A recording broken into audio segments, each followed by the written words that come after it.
Because you got powerful legs. How'd you get the physique? Was it gym or how'd you get the physique? I've always been. She's actually not got powerful legs. Do you shower in your dressing room? Do you have a shower on the day of a fight or not? Tell us about the tattoos. Shut the fuck up, you little prick. But then I've got the Phoenix. Hey, prick. So I'll take it from Bob every day of the week. Absolute disgrace. That's your knowing mind. Move him out of here, Darren. Ricky Hatton didn't go over for his fighter because he risked getting abducted and sold into sexual I never said that. Both have been rape victims. I'm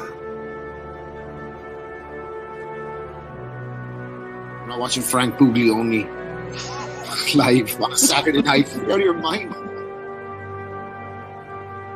Jesus Christ, get yourself a life. He's actually a priest. Yeah. It's because his brother John Fury eye gouged him. What have I told you all this time? He's going to end up sucked out, fucked out, looking for a handout. Boxing nutters messenger group. I'm gonna be the king. J-Pump. You know what I'm saying?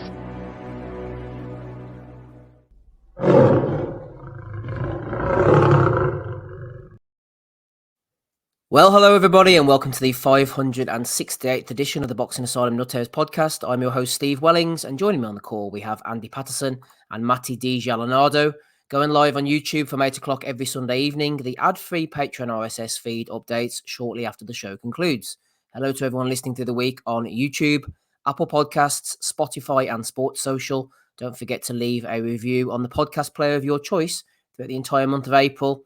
Nothing less than 5 stars is acceptable. We're going to be talking a few bits and pieces later on. Bit of ZELFA Barrett going in against Jordan Gill. Charlie Edwards was in action. There was German action as well. The big one next week, hopefully Rapping Rob Kelly will be here to join us for DEVIN Haney against Ryan Garcia. Value of the week's questions and a bit more.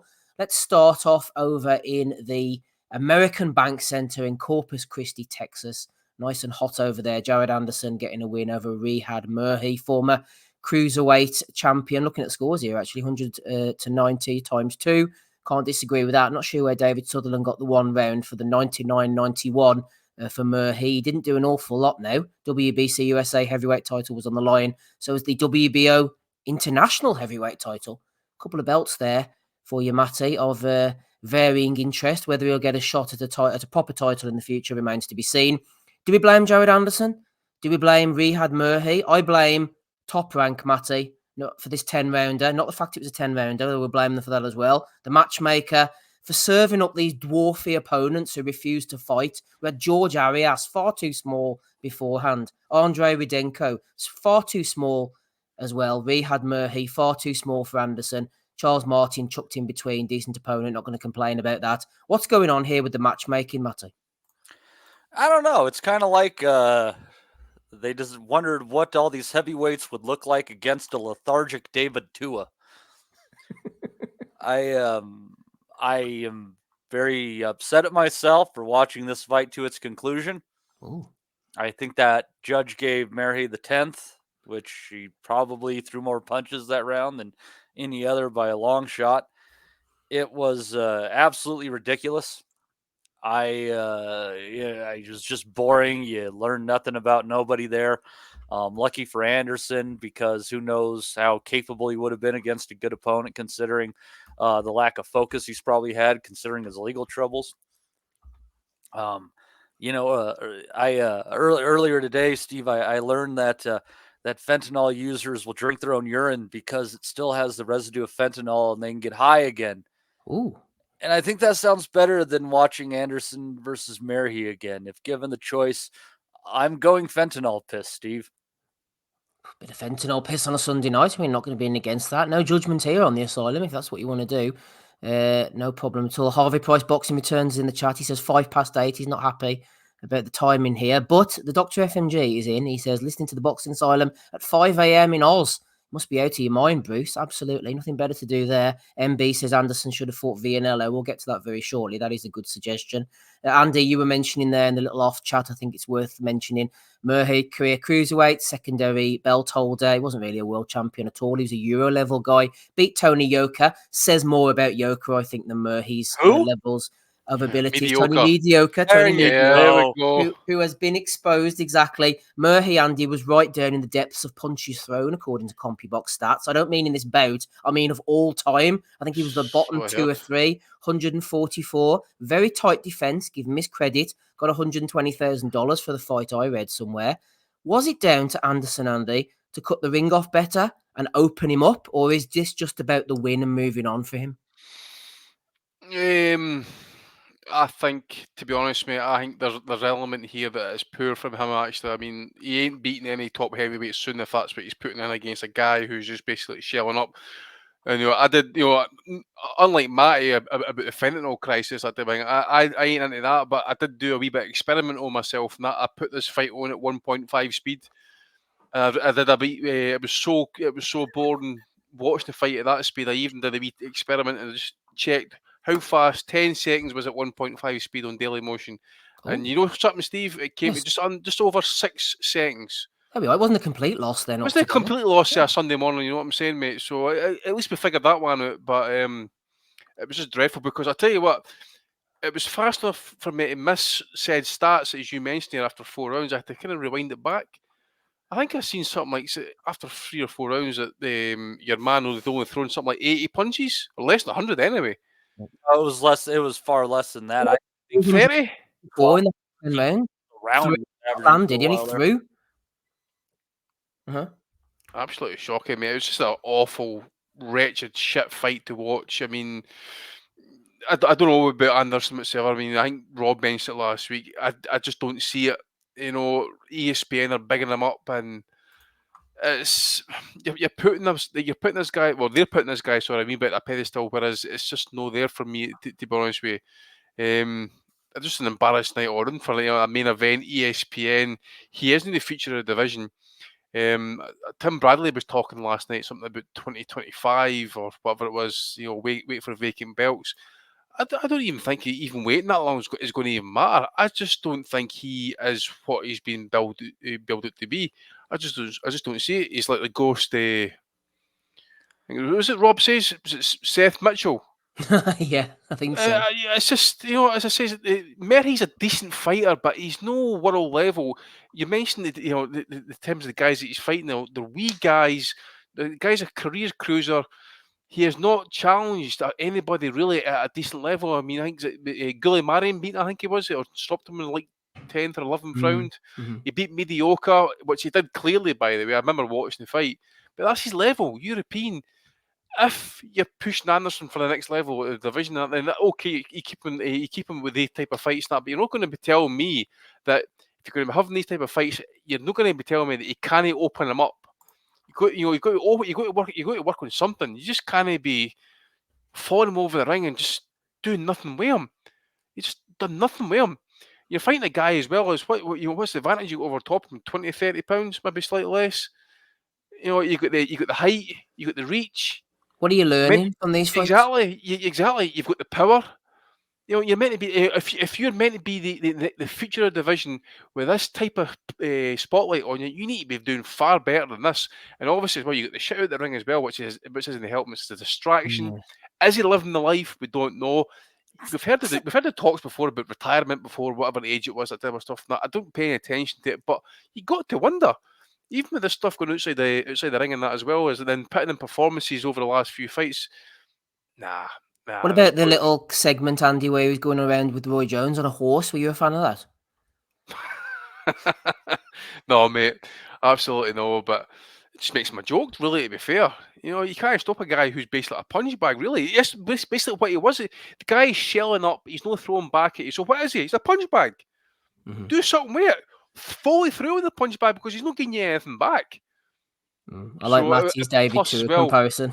did I read somewhere as well? Is it the court case is sometime Tomorrow next week? morning, I think he's Oh, in well, court there we go. apparently, I yeah. don't So he'll not be know. listening to the pod tonight. He'll be in bed now, hopefully. Nah, he'll be in the disposition with his lawyer. Just Ironing his suit. Aye. If I was him, I wouldn't be worried about 2025. I'd be worried about doing 22-25 from his bullshit. I mean, what is he facing here, actually, Matty? Which case is this one? Is this the one from fucking? Is this the Michigan speeding case? Oh, I think it was the one. I think he got hit in Michigan, and he took cops on a high speed chase, and he hit like 130 or 140 miles an hour, or something like that. See, if you do 130, man, that's instant jail in the UK. If you're getting chased by the cops, you're doing 130 mile an hour, mate. You're doing the clink. There's no fucking way. He needs to hook up with Bomac. There's a couple of things, Andy. So first of all, in late February, he fled from police, went on a 6-mile high-speed chase with speeds reaching more than 130 miles an hour. Man. Rest in peace. Anderson was charged with third-degree felony, fleeing police, and faces up to 5 years in prison if convicted. Then his second run with police was 3 months later, in November. He was arrested in Ohio for driving under the influence with a gun in his car, pleaded no contest to a misdemeanor charge of improperly handling a Glock 17 pistol, fined $200 and given a 180-day suspended jail sentence. One of those things is bad enough, but the fact there's two of them together doesn't look great, does it? Yeah, he's going to have to get Uncle Bob's best lawyers, I think, here involved, but I don't know what he's facing actually. Matty, your laws out there are fucking well, man. I don't know. You could easily get life out there, possibly, in that fucking justice system. But something needs to change. I mean, I'm joking, obviously. But he's a he'll be all right. I think he'll be all right this time. I think he'll be all right. Yeah. You gotta look at the way they've treated some of these guys when they get in trouble with this, that, and the other. Gervonta Davis and otherwise, and they're can be reasonably lenient on them. I think some of that might have to do with income and the ability to get a good lawyer and things of that nature. So he might get like a delayed sentence. Don't mess up in the next 2 years or whatever, and it's basically done and over with. But you got to think. I mean, he's got so much going on. I mean, if a judge does that for him, what are the odds that he's not going to get nailed for something? Has he finally learned his lesson at this point in time? I don't know. I don't know if he's going to jail. I don't know if he's just going to get probation, but he's going to have to do a real 180 in the way that he goes about living his life if he wants to avoid such things. If he manages to skirt by this situation, talented or not, capable of winning a title or not, I think it's time for Jared Anderson, the man, to get his shit together before it's too late, and he'll be retiring on the account of the courts and not his own. You can tell as well. I mean, the activity just over, obviously 2023, he fought 3 times. He hasn't fought in 8 months since Rudenko. It's killing his development, and then he puts in a performance like that. Obviously, as you say, Mike, there's too much things, just too much shit going on outside the ring, and he needs to get his stuff sorted out. But what about an opponent next, Andy? I wouldn't mind seeing Vianello. I know he lost to a Jagba, but it was close. Anderson won't fight a Jagba for a number of reasons. They're former gym mates, sparring partners, all this bollocks that we hear. But putting that aside, a Jagba's on the cusp now, you would imagine, of a world title shot, whereas Anderson isn't quite at that stage. So it's within Top Rank's interests to keep them apart from each other, I think, even though the Jagba fight would be perfect for Anderson. So what about Vianello? He would at least bring the heat. He wouldn't run around. I mean, he is smaller, but he has fast hands, and I think he would come to Anderson and make a fight of it. Yeah, and I suppose as well, mate, even though he lost last night, I mean, he stalked his gup a wee bit as well, wasn't it? Because it was a competitive fight. It was decent of sorts in terms of heavyweight action.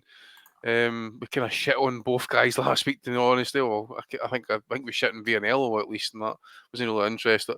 But honestly, they stepped up and put on a decent heavyweight fight. And you're right. I think Vianello, if he's going to be putting in that type of performance, I think he would probably bring out a bit of dogfight in Jared Anderson and maybe ask questions to see how much he really wants it. But it'd be an interesting fight, that one, I think. I mean, just pulling up the rankings here. Well, apparently, whoever lost that fight was supposed to lose their top rank contract. Yeah, I don't think they'll do that now, though. I think both of them, especially, obviously a Jagba's not going to lose it, but Vianello gave a good enough account of himself. They'll bring him back, I think. Yeah, and I mean, I think that fight, it could have been a draw maybe, but a rematch, I don't think I'd be opposed to.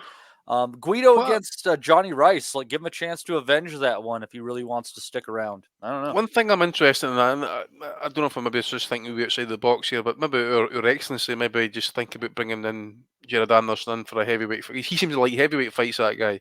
Bring him out to Saudi, maybe match him with someone, I don't know, say, I'm just pulling it, as I say, they've got the rankings here, so maybe put him in like a Bacoli-ish type of opponent. Or Jarrell Miller, I thought they might stick him in with, actually. Well, Jarrell Miller, he's another one facing jail sentence, isn't he? What he did was even worse, man. He's gone in there with women trying to steal his car back and shit like that, was, you know?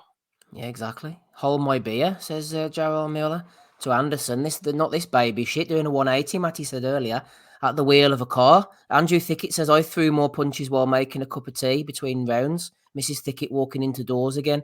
Ryan Deal's throwing in a... domestic violence. Yeah. That... He said, have you boys already discussed the boxing news coming out of Ireland that Adam Kovnacki is looking to relaunch his career with Packy Collins in the corner? What? Fucking nice. He's a brutal bastard, man. That's going to be a flipping body on the record, that is, Andy. It's a wind-up, surely, man. It is, man. It's got to be. No fucking way, Kovnacki's... Oh, fuck's sake, man. Pascal Collins gets some stick, man, but I like him. I've known him for years. He's a nice guy. Like, if Kovnacki's actually relocated, it's purely just to hod pads or something like that, mate, or carry the water bottle or something. He's on the wind up any Ryan Deal, man. Flip me, he wants a body on the record. Shout out to James Leadbeater, formerly known as James Leadbetter by me. Says, "Fuck am I doing here? I haven't heard from James in ages. Thought you were gone, James. Good to have you back." Right. Anyway, onto the fight on the undercard, Matty. As you mentioned earlier, or you might not have mentioned, but I'm sure you'd agree with this sentiment, a really fun heavyweight scrap, two guys with losses on their records, which is okay, going in against each other. Both had a lot riding on this fight. You mentioned the contractual situations being at stake.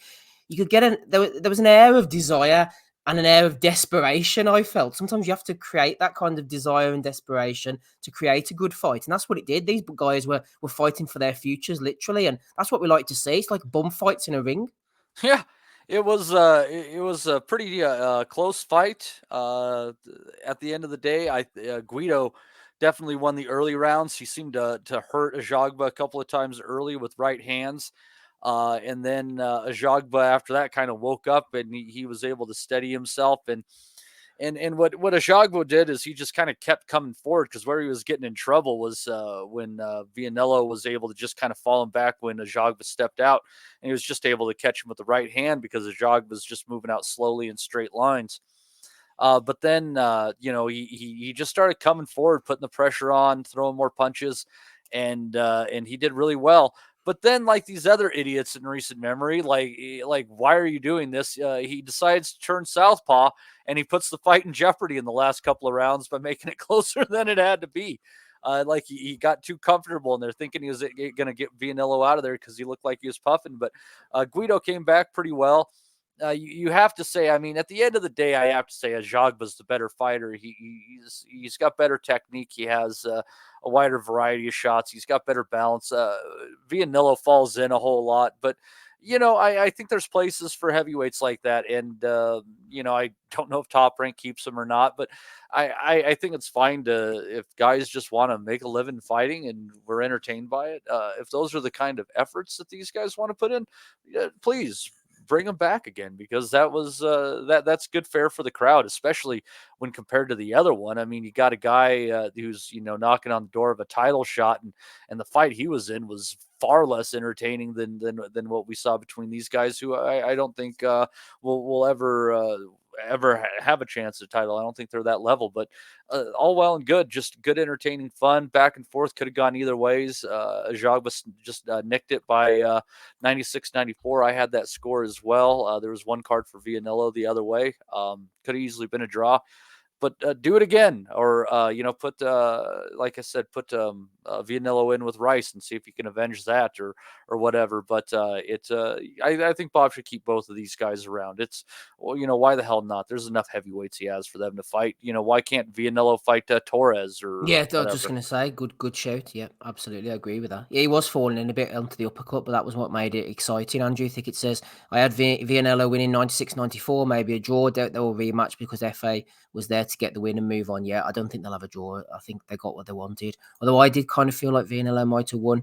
Thickett also says FA showed decent head movement, sometimes after being continually hit in the head, but did see improvements. He's a bit like a stunt double Wilder, isn't he? Matty? like Deontay Wilder's stunt double FA. Maybe not as flexible, which I can't believe I'm saying either, but he does have a bit of a Wilder feel about him. Yeah, a little bit on that one. Just and a lot of that was kind of he just used to be, and he had that uppercut was nice because he tends to be kind of a straight ahead 1-2 kind of puncher, but he is kind of a mini Wilder in his own way. But there was a little bit more to like from what he showed there, and dare I say, if he didn't have those little changes that happened there, I think Vianello probably would have beat him convincingly. Andrew Thickett says again, did anyone honestly watch this live over UFC 300? No, not at all. I didn't watch it live or watch UFC 300, so there you are. I heard Andy, that was entertaining. I'm not a UFC guy, but good luck to those who are. Early on, I thought the hand speed was the difference. Vianello, he was able to throw these short, sharp shots, reach the target a lot quicker than a Jagba, which gave him trouble. Definitely hurt him in that second round. If the round had been a bit longer, then I don't know. I thought there might have been a case off the top of my head for the second round to maybe even be a 10-8, Andy. I know there was no knockdown scored, but if you hit someone that hard that he walks not only to the wrong corner once, but twice, then surely there's a case for possibly a 10-8 round. Yeah, it was. But I think if if that had actually had a wee bit more, say another 20-30 seconds, that could have got really interesting. I don't know if he could maybe have forced something different, or definitely would maybe got a knockdown or two. Interesting, but close competitive fight. I thought both guys were sloppy at times, a wee bit lacking a wee bit decent skill for here and there. Wouldn't have been disappointed with a draw. I would not have been crying about a close win either side. In all honesty, I think Vianello was showing me moments of kind of nervousness and that, but he did well. He's stepping in there. I think a Jagba in that as well. It's just not going to happen for him as well. I don't think. At this point, I class him as a top 25 heavyweight at this point. Would he beat Anderson? Definitely no. As you're mentioning about, I know you're saying it would never happen because of the gyms and that, but just theoretically, you're thinking, I just don't see it. Maybe the guy, I'm just trying to think, who's the Turkish boy again that you fought? Was probably his best win. Oh God, what do you call that fella? I know Ali something. He went on to beat Kovnacki, didn't he? Demerizan. That's yeah. the one. That's Sinan the one. Samuel Sam. No, I'm joking. He's probably the one actually. But in terms of like, see if you look at like, I mentioned Anderson fight. That you talk about maybe like proven at heavyweight. At this point, you say a Jagba over Anderson at this point is more proven as well in terms of the opposition that he's faced. Would you agree with that one? Yeah, well, I mean, absolutely. And I tell you what, the thing is, though, as well, when you're talking about Anderson fighting a Jagba, Andy, there's a style that bothers a Jagba, and I'm not necessarily sure it's Anderson's because they're quite similar in size. I know a Jagba's a bit bigger, but it seems to be the shorter, more explosive guys. I say shorter, obviously, in the context of guys of a Jagba's size. But you remember Frank Sanchez, again, caught him with the same shots as Vianello, dropped him. Sanchez had the stamina and the experience and the wherewithal to complete the job over the distance. Vianello quite didn't have those attributes, but if he'd have been a Sanchez type, then he might have got the job done last night as well. The scores are very close, whereas Anderson's a little bit bigger. It's the shorter, sharper guys that give him trouble, I think. Yeah, and also I think maybe activity as well could be a problem for a Jagba actually as well, I think. So, yeah, as I say, entertaining scrap at least, and that. It was a decent enough fight compared to what we got in the main event at least, and that. I did the wrong thing actually. I watched the main event first and watched this one second. I should have, which is probably maybe, in hindsight, it's probably the best thing to do actually, because you imagine watching this fight and then going on to that one next. Holy shit, man! Fucking hell. That's what I did. But yeah, I mean, look, fair play to both guys. I did think Vianello showed decent, good resilience in that as well. Decent pop as you mentioned there as that as well. Hurting Jagba up a wee bit in that as well. As I said, I think just had a wee bit longer. He could have maybe got a few knockdowns, possibly even one. But again, it's one of those heavyweight scraps that is just of a certain level, and it's not a high one, and that's just slight stiffness there of both guys. There's defensive lapses and that as well. So yeah, decent scrap. We'll just leave it at that. Okay, we'll leave that where it is. On the undercard, Matty, feel free to pick out what you want. It And wasn't I the didn't most. see I didn't see a whole ton. What was the other one that I saw? Well, we had Conceição got a win. I was only half paying attention to that against Jose Guardado. Did you see that one? Yeah, I did. Conceição looked pretty sharp at the end of the day for that fight. I kind of thought that he might come back looking a little rusty or a little disinterested. Following not being able to get the win against was that Navarrete he got the draw against? Yes, Navarrete. Yeah, it was a very, very good fight. Could have gone either way, but he looked sharp. He was throwing him hard. He ended up doing some damage to the body of his opponent and finished it off. But I think Conceição still plays at 130. If not for a title. I think he's still right there, kind of in that top 15, top 20-ish area. So there's plenty of good fights for him. And considering his amateur background and styles make fights, he could pick up a title. You never know. The clock is ticking, but Conceição is a very, very talented fighter. Yep, Conceição is a talented fighter. He pushed Loma close in one of the amateur fights, I seem to remember, and he lost by a point. Can't remember, it was one of the world championships or something like that. Yeah, he had like over 400 amateur victories. Yeah, a very, very good amateur Olympic gold medalist as well, as they mentioned on the ESPN broadcast. Talking of good amateurs, Ruben Villa. I know you didn't see this one, Matty, but I rate him. I think he's a really good fighter, very talented southpaw. Not the most exciting. Gave Navarrete a right good fight when he wasn't busy getting knocked down. He was completely outboxing him. I could be getting him mixed up with somebody else. I think he had a couple of wins over Keyshawn Davis as an amateur as well. He's talented via Top Rank have signed him up, taken a chance on him. I think he's second rated now in one of the sanctioning bodies, so he should get an opportunity at some point as well. Charlie Suarez, undefeated. I think he's Filipino. Went in against Luis Correa. Jalan Walker, Top Rank signed him, gave him the big build-up, and he got knocked out by Alejandro Guerrero. Plenty of heart, Walker, but his defense wasn't there at all. He was really getting battered, hit with hard headshots. Abdullah Mason, Ryan Deal, who put the super chat in earlier, was teasing that the Wellington curse could hit Mason. He looks at $1 million at the moment. Really, really good fighter. Young, too. I mean, young, 19, 20 maybe, hits very hard. Ron, big Ron there. He's not the best opponent in the world, but he's been pretty decent and durable in the past, and Mason just punches too hard for him, really. Rincon Alvarez was game. I've seen Rincon before, not that impressed with him. Don't remember seeing Delgado Tamez. I'm sure I must have done. And Ali Feliz against Anthony Woodson III. We'll come to him in Bellew of the Week. He turned up wearing his pajamas. But this Ali Feliz looks quite interesting. That was his debut. He's 20 years of age. Big puncher. His dad is Fenelli Feliz. He was in the corner with him, actually. And nerdy Wellington moment. I actually remember Fenelli Feliz fighting a guy called Gilbert Martinez. And I've looked it up here. Way back in 2002. Eurosport was the version I was watching it on.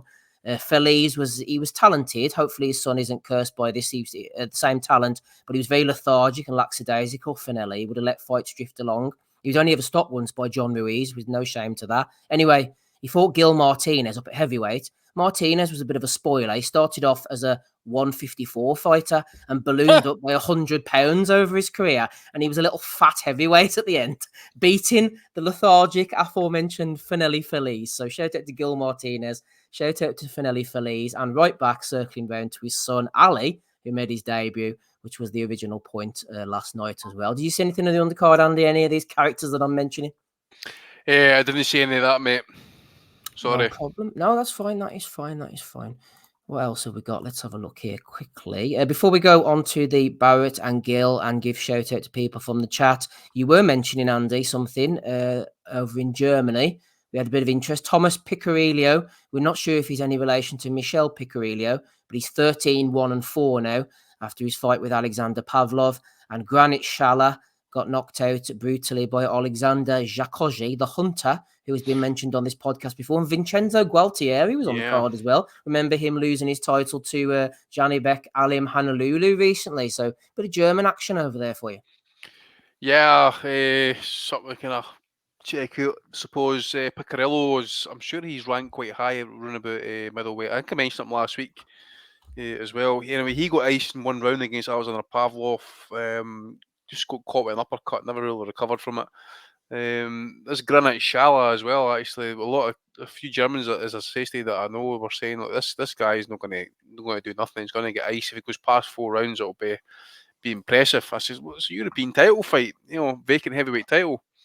And say, nah, he's just not got it. And sure enough, the guy's got blasted out in 2 rounds. Just did not belong there. I mean that how do you pronounce it? Zakuzov or Zakuzi had something like 6'9", massive reach, straight shots. The guy could do nothing with him, and just basically, I think he done him in 2 rounds. I think it was the Hunter, man. He looks like a beast, him, doesn't he? Yeah, he's a monster, right? As I say, again, it'd be a welcome addition to the division, I suppose, and that as well. But he's someone else who can not get a title shot with all the others.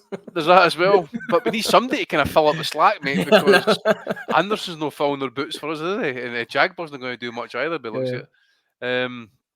Yeah, but as I say, this guy will be a problem at European level for anybody, to be fair. As I say, he's tall, straight shots, good power.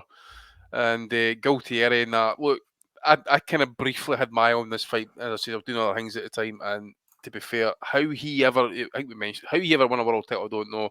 He toiled in this fight. Joshua, I think he's an Italian, I think, possibly, my second tier. Nigerian-based Italian, that's what it is. Yeah. So this is the big Nigerian was tall, decent jab. Gualtieri just looked like kind of bouncing the box with the back foot. 8-rounder, keep busy, come back for getting this shit kicked out in that world title fight and that. But another one, probably just kind of frit around about the fringes of European level and that, I would imagine, mate. If he ever gets the opportunity again to get a world title fight, it will be coming in as the opposition as naturally, I would think. But yeah, as I say, the Aegon cards from for Germany, that they seem to be the kind of top promoters just now in Germany. They've been putting decent cards over the last few months. No top stuff, you know what I'm saying? But as I say to you guys, and that as well, is when you factor in what I'm watching in the UK to what I'm watching in Germany, I mean, I'm watching that shit for nothing. There's guys having to pay subscription fees. Okay, some of you've got the Fire Stick, but you have to pay for the Fire Stick to fucking watch it anyway. You know, compared to what we're watching in the Zone sometimes, that it's similar levels and sometimes even slightly better. So, anyways, it is what it is. And that which maybe just segues into the Zone card for you, I suppose. I don't know as well, which was a good main event. Don't think Dave Lee was too hot about the undercard, mind you, to be fair. But the main event kind of seemed to deliver. Yep, no, the main event absolutely did deliver. It was a good little fight. Just tidying up some of the boys in the chat there, talking bits and pieces. Des has joined us in the chat at least. He said, "You got me thinking about heavyweights that couldn't fail. Were predicted for world title glory and greatness, then just fell off a cliff. The future, I'll start." Dominic Gwynn, he mentioned there. Remember Dominic Gwynn from back in the day. Robert mentioned Seth Mitchell as well. There's Joe Macy. Do you remember him? The big Italian-American from New York. I think he ended up with a brain injury and spent about the last 10 years trying to fight it to get back in the ring. As you would if you have a brain injury. Yeah, who was the heavyweight again who had the fucking implant fucking breasts again, mate? It looked like he had like fucking abs and shit, man. Who was it? Remember him? God. It wasn't the big Mexican guy, was he? Was it? Wasn't a Mexican. He was like a Mexican what's his name senator again? or politician or something. Do you remember him? Joe Jorge something. Was it Are you talking about the dude with the fake muscles? Yeah, who was that? I can't remember. I know exactly. I can see him in my head. So easily, yes. It wasn't George Kawagi, was it? The former the member of the Mexican Chamber of Deputies. Yeah, I've got him up here. Here he is, 12-0 with 12 knockouts. He had implants, He had definitely had his abs implanted or something along the line. It was his pecs, I think, that were in. His pecs. Like, that what it was. He's been inactive for 10 years. Thank Christ. There you are. We wish him well, anyway. What else we got here? Beatpop Pooh says Anderson versus Sanchez would have been interesting. Old man, you want to fucking wish him well? Fuck's sake. Well, what else can you do? Jalon Walker was stopped by Guerrero, says Andrew. Walker looked very raw and boxed naively. He did. He boxed like someone looking to impress rather than someone looking to win. Ray says, does anyone think Ryan Garcia will actually fight Haney? He's unhinged at the best of times lately. Well, we'll talk about it later for half an hour, and then he probably won't, just to spite us. You know what he's like. Beatbot Boop says, I think Garcia will beat him. Can't explain why. Just got a gut instinct. I think that's your dinner coming back up on your Beatbot Boop. I don't think he's going to win at all. Didn't Audley beat Gwyn? Yes. I think Audley did beat Gwyn, actually, at one point. What else have we got? Many in NI really fancied Scott Belshaw. I'm not sure who does. I was talking to Sam Wilton actually at the recent Belfast show. Big Scott. He moved over to Australia and he's over married and all. He's a born again Christian and everything. He's doing really well. Old ding ding. He was a nice guy, Scott. He's very, very raw. Could definitely punch though. Heavyweight boxing has had some false dawns, absolutely. Awardly lost to Gwyn. I can't think. Maybe going back now, aren't we, Des, to be honest? Anyway, what else have we got here on the agenda? Andy's mentioned it already. We might as well get stuck in there. Jordan Gill against ZELFA Barrett. I had Barrett on points in the prediction league. Shout out to Joe Kennedy. At the time of the stoppage, Barrett was ahead 86-85 on 2 cards and 88-84 on the other one. Jordan Gill was doing pretty well from what I could see. Matty, ZELFA's jab was on point. I liked it. The rhythm was there. Nice distance. Every time Gill reached in and fell short with a right hand, Barrett was there to meet him with a left hook in return. I thought Barrett was boxing pretty nicely, actually, up until the finish.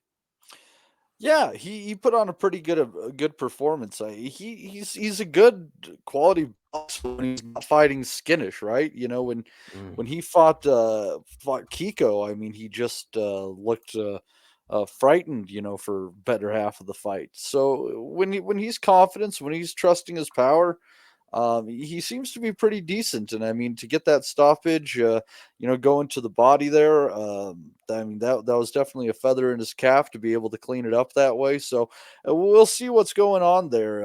I don't know how it'll all work out with Cordina and Kakachi, but I guess you could see him as an opponent for the winner of that. And but it's definitely onwards and upwards for Barrett.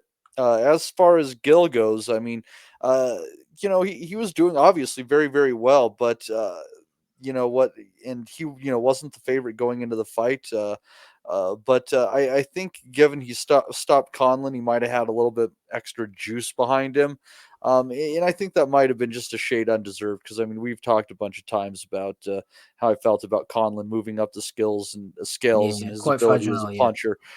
So, but it's, you know, that was, you know, a good, entertaining fight that was pretty damn well matched at the end of the day, where one guy was just bigger, just stronger, and yeah, we'll see what happens for Barrett. If he fights confidently, he could be trouble for any number of fighters. Yep, certainly can. Michael Thompson, who has a spanner now, congratulations, says Barrett seems like a sharp puncher, to be fair. Doesn't seem quite world level to me. The lost heavyweights are being named as well. Just to briefly go off topic, Arlie and Burley mentioned Scott Gamma. Remember him from Wales, had a good fight with Mark Krentz on ITV for the British title. He fought Mickey Steeds as well. If anyone remembers Mickey Steeds in the chat, he was some size last time I saw him.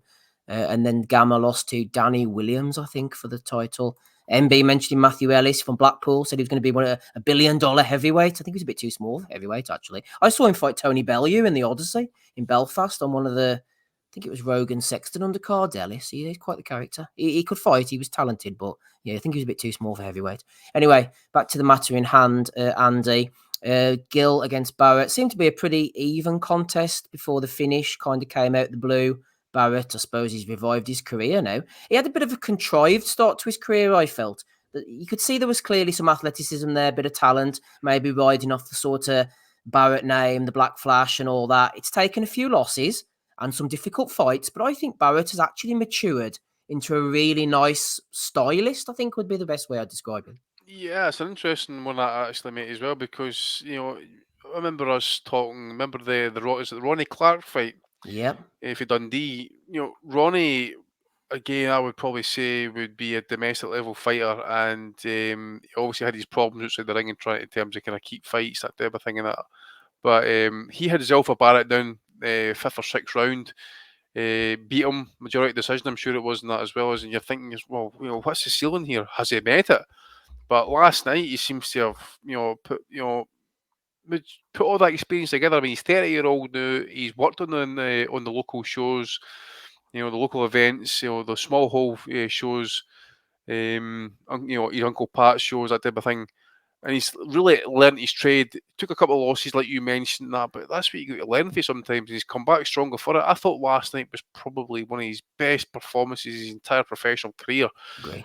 At this level, at least. I mean, I don't care what he's done in the early half of his career. In terms of levels, that is up there with probably the best he's ever done. the uppercuts I was really impressed by, but the left hook to the body, the entire fight that he was throwing was lethal, and it was no surprise in the end that was what really put the dent in Gill, who, by fairness to him, brought it forward, switched stances, did everything that he could. But I just think on the night, Barrett has just put it all together, and I just think all the, everything that he's done, the repetition, the drills that he's done, the hard yards, the hard defeats that he's come back from, questioning it, he's put it all together, and just the variety, everything that he did there last, I was really impressed by him, to be fair. Fair play to Gill on that, as well as he got, that first body shot when you heard him in the 10th round. Because the thing is, when before the 10th round started, both guys looked like they're ready to go. The entire fight, they're ready to go the distance. Both guys looked like they had enough left in the tank. But once Barrett landed that first left hook to the body, and the noise it made, and they went down with, fair play him for getting up. Took another one, down he goes again, and the stoppage. To be honest, that's, to me, that is a clean, perfect stoppage by him, because the referee can see this guy's in bad trouble here, and he ain't got nothing to try and. He was wilting, wasn't he? Andy? Yep, and he had nothing really. Yeah. You could see the difference in power shots, and that as well for me was different. Barrett was landing with evil intent. Gills was losing that bit of oomph on him, and I just felt that it was just he was going to get badly hurt or badly knocked out, and in the end I thought it was a perfect stoppage, because he was going to take another knee, and maybe the corner was going to be forced to throw in the towel, and that he didn't really want to see that happen. So the referee done the right thing, pulled him out. Fair play to Barrett, and that I thought it was quality throughout. The uppercuts, but especially the left hooks, were evil. Yeah, Andrew Thicket says, had Gill 1 round ahead before being stopped by Barrett. Good fight. It was a good fight, actually. MB says, I really enjoyed the fight. I had Gill a round up before the KO. Just circling back to our heavyweights. Johnny says, Gerald Nobles. Remember Gerald Nobles from Philadelphia, the Jedi? Fought Nikolai Valuev. That was the only loss, actually. He went the distance with Valuev. I think he got disqualified, did he? Yeah, he kept on hitting him low. He had an amazing set of tits on him, Gerald Nobles did. He was too small for a heavyweight, really. But he was decent enough. Somebody else mentioned...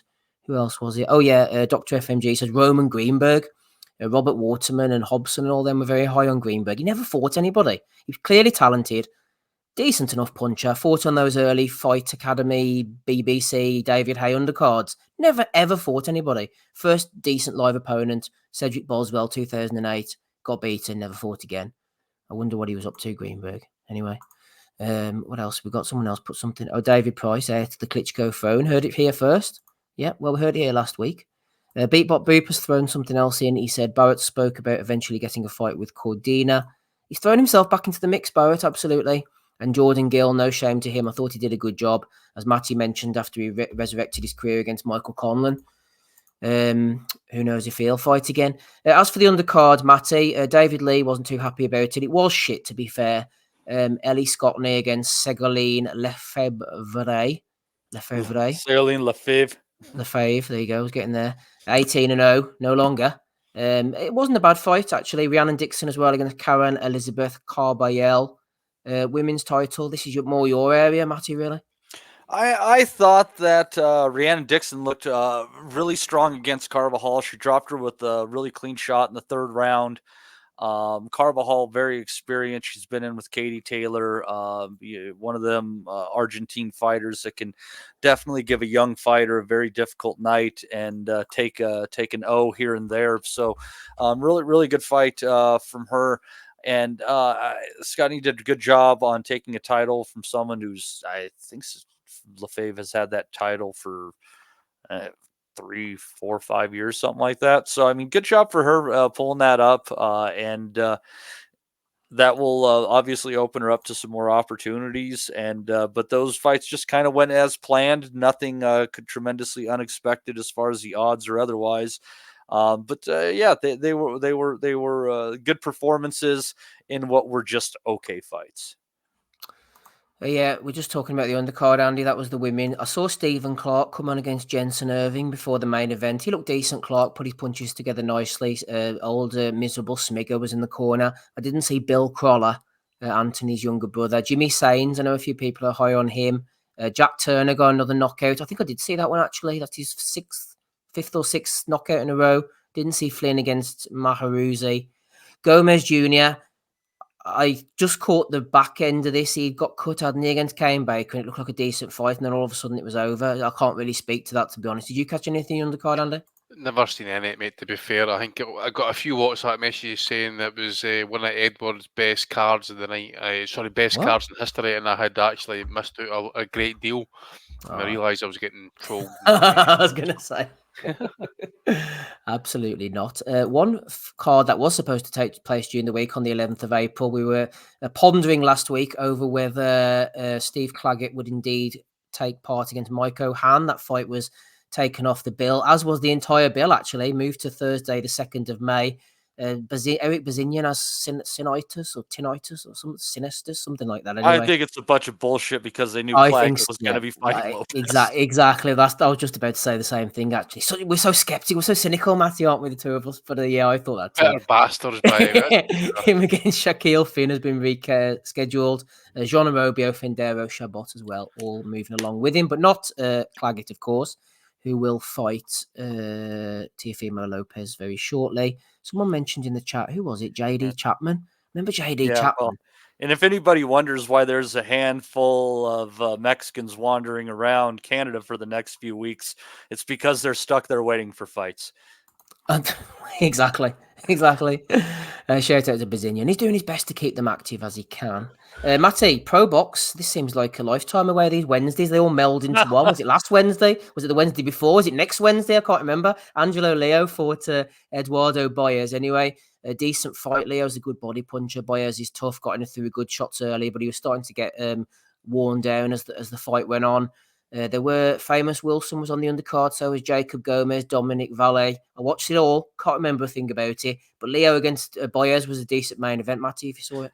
Yeah, that one was pretty solid. Both of those guys came in swinging. Leo was just the bigger puncher at the end of the day. If it would have gone 12, I don't know if Baez hangs in there, and that's a statement. Baez is he's a tough customer, good beard. That fight, for anybody who didn't see it, well worth watching. Obviously, free right there on Pro Box's YouTube channel. I didn't pay a whole heap load of attention, or I forgot what went on. I think I remember being impressed by Valle again. He's another one of those prospects that has a lot of potential for him. So yeah, we'll see what the offering is. Not this Wednesday, but the next Wednesday from Pro Box, as they continue offering up some of the most entertaining cards in the sport. I certainly do. We'll talk a bit of Charlie Edwards shortly, or maybe not. We'll see who saw that one. Let's have a look through the chat first of all before we do so. Haney, Garcia coming up later. Bellew the week. So we have a couple of questions as well, I think, from some of the boys, including Damo. Beatbot Boops in the chat. Shout out to him. And Michael Thompson. We've got Johnny. We've got the Dr. FMG from Australia. Can't sleep. So we're trying to help put him to sleep as best as we can. Thomas Newman's there. So is Andrew Thickett. So is Ray. Ben Russell, MB, Harvey Brown, Des is here as well with us. Let's see who else we've got. Ryan Deal was in earlier, throws in a super chat and then disappears. He's like a good woman, does his business and then off he goes. William McAllister, James Ledbetter, of course. I've misnamed him there. Harvey Price Boxing Returns is with us, and so is Adrian Peterson, who says, "Great show, fellas." And there he is with his name on the back of the American football top as well. So shout out to Adrian Peterson. Who else we got? American football tarp. You mean a fucking jersey? Yeah. I'm not here for the terminology, Matty. I'm just here for the banter. You guys use the word jersey. What the fuck do you call what your football players wear over there when they're kicking shit around? I don't know, just a shirt, isn't it? It's a jersey. Chat, help me out here. Is there something going on? Is our the wonderful writer Steve Wellings starting to lose his mind? We have just a shirt. I would call it. We don't call them jerseys, do we? Look, here we are, Steve. There's the boys backing me up. I was worried that you're having a quick evaporation of vocabulary, and I needed to be concerned. Changing room, not locker room, Matty. All these parlances, man. You need to get down with the lexicon. Apparently, my vocabulary is just too big. Seemingly. Yeah, right, what else have we got then? I don't know if any of you boys watched the Channel 5 card. Interestingly enough, Andy, actually, on the undercard, I did catch, what do you call him again? So I was so interested, I've forgotten his name. Oliver Zarin He had Mikkel Kessler in the corner. He knocked John Harding Jr. down in the first round. He faded a little bit as the fight went on. Obviously, he's only a 10-fight, 11-fight novice. He put his shots together lovely, and there was Kessler doing his corner for him. I don't know if you caught that one, Andy. I've never seen that one, mate, but I do know Kessler's got his own wee stable of fighters. He was, he had one of the, it was a Palestinian refugee actually. Abdul Khatib, I think his name was. Kessler was training him for a fair bit in that as well, but he seems to have kind of like petered away. I did catch the kind of like bits of the main event, mate. It was okay actually in terms of like say Edwards, you know, in terms of coming back. I mean, how long was his last fight? It was last year anyway. I know that much. Must be well over a year. But it was, but before that, Andy, he was out for 18 months, so it's an accumulative effect with him as well, isn't it? And before that, he was out for over a year. You know, he's not been consistent since Martinez. And to come back actually with a type of opponent who, to be fair, we're talking levels and that, but we are talking European, and it's a decent level to kind of come back to. And the guy did kind of like try to win, and Edwards did. I felt, you know, he boxed pretty well. You know, boxed to his plan at that at least. That I suppose the only thing really missing was really kind of like getting the stoppage. But who cares? He's back in the ring. He's got 10 solid rounds under his belt and that as well against a solid operator at that level at least and that as well. So we're standing in good stead. The main thing now is getting him back out quick. So I don't know if he's Wasserman with a number of fights and that. So hopefully he's out within the next 2 to 3 months, which is probably doubtful considering what he's been facing and that. What is his issues anyway? Has it been injuries and that? I think he did an interview saying he had some kind of, I don't want to misquote it here, but it was like, I think there was mental issues, depression. I think he maybe was a bit of a drinker, things like of that level, I think. No worries. We'll just leave that. Everybody's got their own issues and that. So yeah, well, listen, he's got a good win, decent level. He's come back pretty solid, I felt, at least in that as well. So this is up at bantamweight now as well. I'm trying to remember if he's been, if this is debuting at 118, is it? He's been flitting up in weights and that. So maybe he's kind of flitting down at 118 now. Maybe stick to that weight and see how he goes. To be fair, because obviously, I mean, there was high hopes from him, actually. Remember, because obviously he after the Casemiro fight and that as well, he got done with body shots and that. But he come back solid, beat Ian Butcher, who was a decent British level champion at the time. Craig Derbyshire, who just again solid journeyman at that point. Better than his record suggests. Yeah, he seems like he's had a really interesting career. Yeah, he has. The thing is, he's beat Rosales, for example, Christopher Rosales, who beat Paddy Barnes, you know, and then obviously he got his chance against Martinez. We know what happened with that one. Suleiman overruled the decision in the ring. Do you remember? Yeah, what a maggot, man, you know what I'm saying? But anyways, yeah, look, as I said, he's at that point now in his career as well. What is he? He's in his 30s now, so he's got to be active. Providing he's got his personal issues in check, then there's no reason why he can't be out anytime soon. Wasserman, Kala, Nasser, whatever you fucking call him, needs to get their finger out, get him fights, and because as I say, fighting that type of level opponent, getting that trinket belt, I don't see why he can't even challenge him for a world title within the next 12 months. Yeah, I agree. I think it was a decent level of opponent, and he needs to keep active now. That's the main thing. Keep his eye on the ball. Channel 5 needs to do a better job promoting their events, says Beat Bot Boop. He's not happy. Could put a bit more effort into the production for me. I think for free-to-air TV, the production's fine. But yeah, maybe... Wasserman have actually got their undercard on their YouTube channel just now. I've just seen it, actually. So that's a wee step up in the right direction in terms of their YouTube content, at least. I watched the undercard. Harvey Dykes, a bit of a fatty fight with Milos Veletic. Elliot Whale knocked out Joseba Diaz, but he had his trouble early. Diaz was catching him with some good shots, especially with the left hand. Kingsley Egbenike, I picked him on points in the prediction league. He did me proud, beating Jordan Dujon in the rematch, getting revenge over him. Jersey Gate is rumbling on, by the way, Matty. I'll just call it a top, says Beat Bot Boop. The Juice says a jumper. Who said that? Who called that a top? Beat Bot Boop? Yeah. Well, I'll upgrade that Beat Bot Boop. We call it in Scotland a tap. There you go. Taps off. Pull over, says David. Palmer. Fucking pull over, man. Paul Rathbury says a jersey. We'll agree with him because he joined Patreon.com. No, David Palmer's a gentrified motherfucker if he's calling it a pullover. He's only joking. A fucking cardigan. A reach around, says the Juice. A reach around. A wrap around, young man. Michael Thompson says an NFL smock. What else? Is that why they Des says Marvis Frazier. condoms, is it? Maybe that's a regional Fucking thing. painters wear smocks. A cardigan says the doctor. Told yous. Yeah, Cardigans fucking were a decent band. cardigan. Tank top says the juice. A Letterman jacket says Ray. I bet you motherfuckers all wear fucking Pringle jumpers. and you cut about in your fucking Jaguars talking about fucking, how the young man in the road doesn't pay his fucking weight. Some white wankers in the chat, isn't there, Andy? Oh, mate. And he's getting ready to go off on a populist tirade. It's a fucking shirt! Tory bastards. They are East Beatbot Boots from East Kilbride. Is he for East Kilbride, is he? Yeah, that's what he He's not says far anyway. from me. He's about 40 mile away then for me. Yeah. You wouldn't know up to that if you weren't from there, East would you? Kilbride, I bet he kens the pubs that Scott Harrison got banned back in his playing days. I'm telling you, East Kilbride, he got banned out of the fucking place, man. He wasn't allowed in it. He had to go over to Spain to get a drink. He go fucking jail there. Speaking of fucking hand, we just sent him abroad, man. We fucking fucking Brits banged up abroad. He's done with English with Aussies, man. Send him abroad, man. We fucking Spanish sort them. Real quick, while I can remember, because you mentioned the group, etc., etc. I would like to extend a congratulations out to Haddam for his marriage. Congratulations to the both of you. We wish you the best. Congratulations, young man. We hope everything goes great for you and you have a beautiful, wonderful family. See what else we got. How many wives has he got? Oh, we got a special message for him here, Andy. Hang on, especially for Hatton. I want to tell everybody just thank you for coming out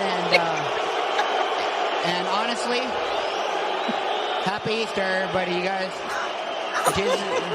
Jesus was resurrected. I'll be back. Absolutely love the fact that the crowd shows no mercy to that wee bastard. They absolutely fucking. He forgets Jesus. See if a fucking rope came out the fucking rafters, mate, for him to fucking get hung for it, man. The cheers out of that crowd are immense. Interviewing fighters, man, have just taken a headshot. It's that was the equivalent. We need more of that. That's the equivalent of you get knocked out of music. Well, you're using it. just like Jesus, I'm gonna get crucified. Just like what do you call that guy? Alexander. Oh, he's class today. Anyway, where were we? Edward, did you see Charlie Edwards against George Ori? Matty, if not, what are you doing with your life? Did I see what? Charlie Edwards against George Ori on Channel 5 on Friday evening. No, I didn't see any good reason to pursue that. Well, in the corner of Charlie Edwards was his brother, Sonny Edwards, who has a nice hairline. He's a former, flyweight champion or superfly or something like that. Anyway, he's coming back on the Estrada Bam Rodriguez undercard, I think, on June the 29th against Adrian Curiel. This is off the top of my head, Matty. I believe Curiel was the guy who beat Nant Shinga and then lost to him in the rematch recently. Good fight for Sonny, do you think? Is Sonny doing that at 112 or is he trying the waters at 108? I think he's moving up. I only saw this earlier. Yeah, talk away, boys, because I'm just trying to find the information. It just come to my mind, actually. I suspect he will, mate, because, sorry, mate, I'll just bring in Matty, but I think he'll move up. I mean, he did not look great the last few defences making weight at 112. He looked gaunt. People go over the board. So he's going to fight a 108-pound fighter at 115? Well, I don't know. I mean, end of the day, some of these guys are moving up that, frequently between those, three weight divisions. Yeah, I mean, I guess like if Curiel's having trouble making the weight himself, maybe you could see it. I mean, there can't be that much of a size difference between them, but if I would keep your eye on this because I do believe I heard Sonny say after the Bam fight that he was thinking about trying 108. He also said talk shit to Nonito Donaire and was talking about fighting him at 118. But I don't know. So I'd keep an eye on that. Honestly, if it's not at 115, then you might seriously think about laying something on Curiel because with your concerns about him making the weight, 112 might be questionable. But if he's trying to move down to 108, that could be a fucking death sentence, my man. There's no way Edwards will go down to 108, mate. That's never happening. Yeah. Skeletal, man. That's it, yeah. We've been giving right now. Curiel, he's an ex-titleist at 108. Yeah, he beat Nonshinger, didn't he? I think. Didn't he And upset lost him to like second round knockout? That's what it was. Aye.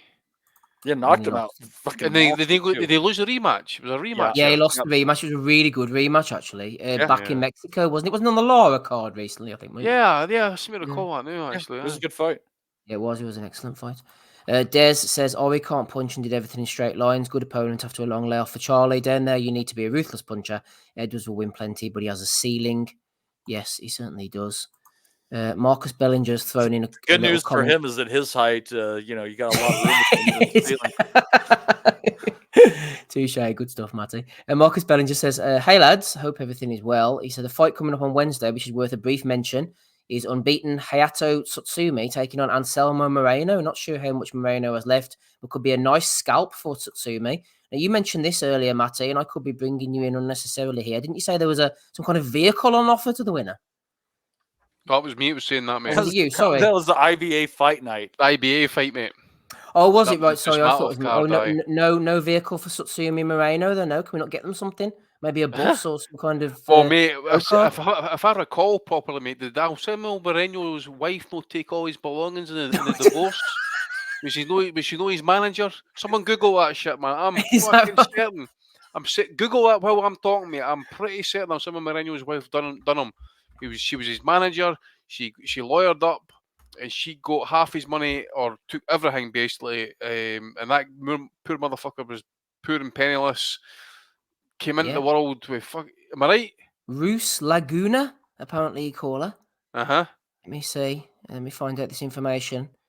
We don't want to. Live. This is live information, boys. Yeah, well, we don't want to upset her. Clearly, do we? By the same. Yeah, mate. She's Jim Mosley. She's a South American Jim Mosley, man. That's who came to my mind. Central American. Don't see any evidence of the scheme here, to be honest, Andy. So we might have to. Well, no scheme, but the wife did take the money. Give me a minute here. I'll check this. Anselmo Moreno wife divorce. Anyways, he's washed anyway. Moreno, what is he? He must be well, He's got to be 40. He's got to be 40. He can't be far off. His first fight, I was looking. I think his first pro fight was 2002. 38. So yeah. Didn't he fight Sidorenko? Was that him? Vladimir Sidorenko. Yeah, he beat Sidorenko. Mate, you're going back a while there, aren't you? That'd be what, 2007, something like that. Yeah, he beat Sidorenko, and then I think is when he went on that run of losses where he had a couple of hard luck ones that he might have nicked and stuff like 2008, 2009 were the two Sidorenko fights. Then he beat Mahan Monshipur, who was involved in the greatest hardcore fight of all time. Couple of wins over Semeno, Para, Darchinian. In fact, he had a right good run, didn't he, Moreno? And then he lost to Abner Mares. Here we go. All about this. Here we go. The Mares fight was the bullshit fight, I think, wasn't it? Chimito Moreno pulls swerve with divorce claim. In a very odd twist, former world bantamweight champion Anselmo Chimito Moreno is now denying that he is going through a divorce with his wife, Rosa Laguna, who also serves as his boxing manager and advisor. They were married in 2010. He now says it was some weird ploy against his enemies. My marriage is going extremely well. Me and my wife have never made a decision to separate. She loves me and I love her, Moreno said. Oh, that's fucking lovely. $10 says she's in the basement. And as someone says in the response, who the fuck cares, man?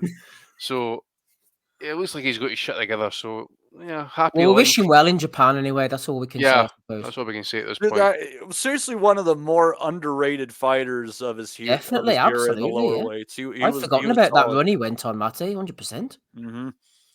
Yeah, and again, he had a few hard luck ones in there. I think he had a split decision loss to Yamanaka, and then he lost by knockout in the rematch. Yeah, lost to Peano as well. I remember the Sidorenko fights, definitely, but that's going back for me. I think that Peano fight might have been a technical decision, and it kind of you're screwy, right. I think. Great knowledge. So, that's where my 2 months ago, I don't know what happened. 10 years ago. Yes. Oh dear. Anyway, Marcus also said Ivan Mendy is a good test for Sam Noakes next week. We'll get to that shortly. If Noakes got that stoppage, it'll be quite a statement. Indeed. Finally, Haney's paying just over 2-1 to stop Garcia, which I'm pretty tempted by. Keep up the good work. Cheers, Marcus. Get well soon to Willie Limond and RIP Gary Shaw. So there you go. There's quite the message from him. Let's just get rid of that. What else have we got here on the roster? Bean's back with his GBM promotions in Rotherham. Shaquille Thompson against Vladimir Georgiev. Kieran Malloy signed with them, which I'm a bit surprised about. Left the Conlands. Tian and Bradley is a good prospect as well. And Huey Fury returns after 3 years out. He's been serving a tough time. I think he has his man strength now? I think he's got his man strength, yeah. He's coming back in a 6th rounder, Matty, against Konstantin Dobovshenko, who's 10, 15, and 1. So that could be a tough outing for him there. But anyway, this is GBM Promotions, Isra Asif. So let's see how they get on. Also, you mentioned this off air earlier. I thought it was Pro Box, but it's not. It's OTX, Overtime Elite Arena. Big fan of these. Kurt Scobie's on the undercard, like him. And in the main event, Ismail Villarreal. I'm sure I've seen him fight somewhere before. Let me just check him out quickly. Lost to Callum Walsh. Yep, I saw that fight. And Adriel Holmes Jr. I think it's something to do with the Goat or Franchon or one of them anyway, Adriel. That was on Showbox. This is OTX against Brandon Adams, who once lost to one of the Charlos, but in his last fight, he beat Sergei Baharchuk. When was his last fight, though, Steve? 3 years ago, Matty. And he's back now. I don't know what he's been doing, to be honest. He has a win over Shane Mosley as well. Yeah, he's had a odd little career, hasn't he? I think he won his one of the seasons of the Contender for some reason. He did beat Kaitrov and Brunson and other punchers of note. Yeah. That might have been where he fought Mosley Jr., actually, wasn't it? Yes, it was in the final. Yeah, so he's. I mean, 3 years on. 3 years on the shelf, though, Steve. I mean that's rough. And I mean, now you just saw Bahuchik come out, and you're like, "Fuck, that was a quality win." I don't know what the story is on his absence from the ring. If it was personal, professional, legal, whatever it might have been, but Villarreal, I mean, he's a tough opponent. I think I remember that fight with Holmes. If I recall, it could have gone either way. He'll. And the thing I'd worry most about is going over the distance on that one. I think that might be a 10-round fight. And I would just have to think that the guy who's been staying active and doesn't have the layoff is going to have a fair bit of an advantage in that fight. So I think Adams is just very well might regret that 3-year layoff. Johnny says, hasn't Tevin Farmer signed with them lot next door? Yeah, I think I saw Tevin Farmer turning up on the poster for this GBM Promotions. He's going to be fighting in England. What the hell? He's on the Huey Fury card. I must have just signed the contract and not realised what he was signing, maybe. Tevin Farmer versus Mickey Bay from Manchester. Oh, God, no. Please, no. We don't want to hear that. On a serious note, Andy, Marcus Bellinger did mention it, actually, that Willie Limond, I think did he have a stroke? I don't know, mate. What's seizure? I think is what it was. Was it a seizure of some sort? I was tempted to drop a couple of text messages, but I didn't want to, mate, because I didn't really want to kind of like even because in the day, if I'd found out, I didn't really then want to be saying, look, exactly. You know what I'm saying? It's not good anyway. Whatever's gone down. It's not good, and speculation, and you didn't need it in this situation, mate. Just wish him the best, and. It's terrible, but anyways, I mean, we'll talk about Willie as a fighter. Willie was, respected to the point that Eric Morales would bring him back a number of times to his training camps in Mexico, and that's how much. Yeah, didn't he fight Eric once? Yeah, beat him in 6 rounds, mate. It was the altitude fucked him big style, because he fought him at I can't mind the altitude levels again, but it was something crazy down there, But anyways, he put up, it wasn't so much the fighting that as well, but it was just the way he handled himself during camp and being there during fight week and that respected. You know what I'm saying? Wasn't he blasé? Was respectful? Went about his business in a professional manner and that, and it was picked up. And as I say, he'd earned a bit of money off the back of it and that as well in terms of coming back into previous camps and that. We wish him the best and that. There's a few Facebook accounts that I'm on in terms of Scottish boxers and stuff like that. I had hoped to see something maybe kind of saying what the issue was and that, but look, wish him the best. I just hope it's nothing serious and that, and he pulls through and that, because he's Christ, my age is it? He can't be any older than 45. I know if even that, Andy. I'm not even sure what age he is, to be honest with you. He's no older than 45, I don't think, mate. A couple years older than us two, I think. 45, anyway, exactly. There you go. 45, there you go. Yeah. So young family and that as well. So hopefully pulls through, and there's no lasting damage. That's the main thing, is that as well. So he's 45. best of wishes to Wally boy. Ricky Burns 41, Craig Doherty 44. Let me the old Doc. I remember. Hey, listen, see when I gave up the football, by the way, when I went back to the boxing. Yeah, I started training with the Doc back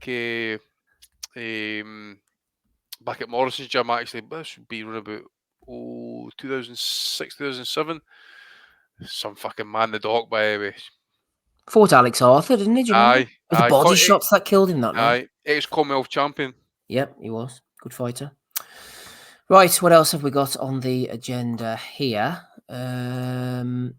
They mentioned it earlier, actually, Saturday the 20th of April. Sam Noakes, he's quite the puncher, is Noakes. 13-0, 13 knockouts. Last seen beating up Luis Silvestre in the copper box. He's going in against Ivan Mendy. This is quite the step up for him, but someone who's going to be sticking around.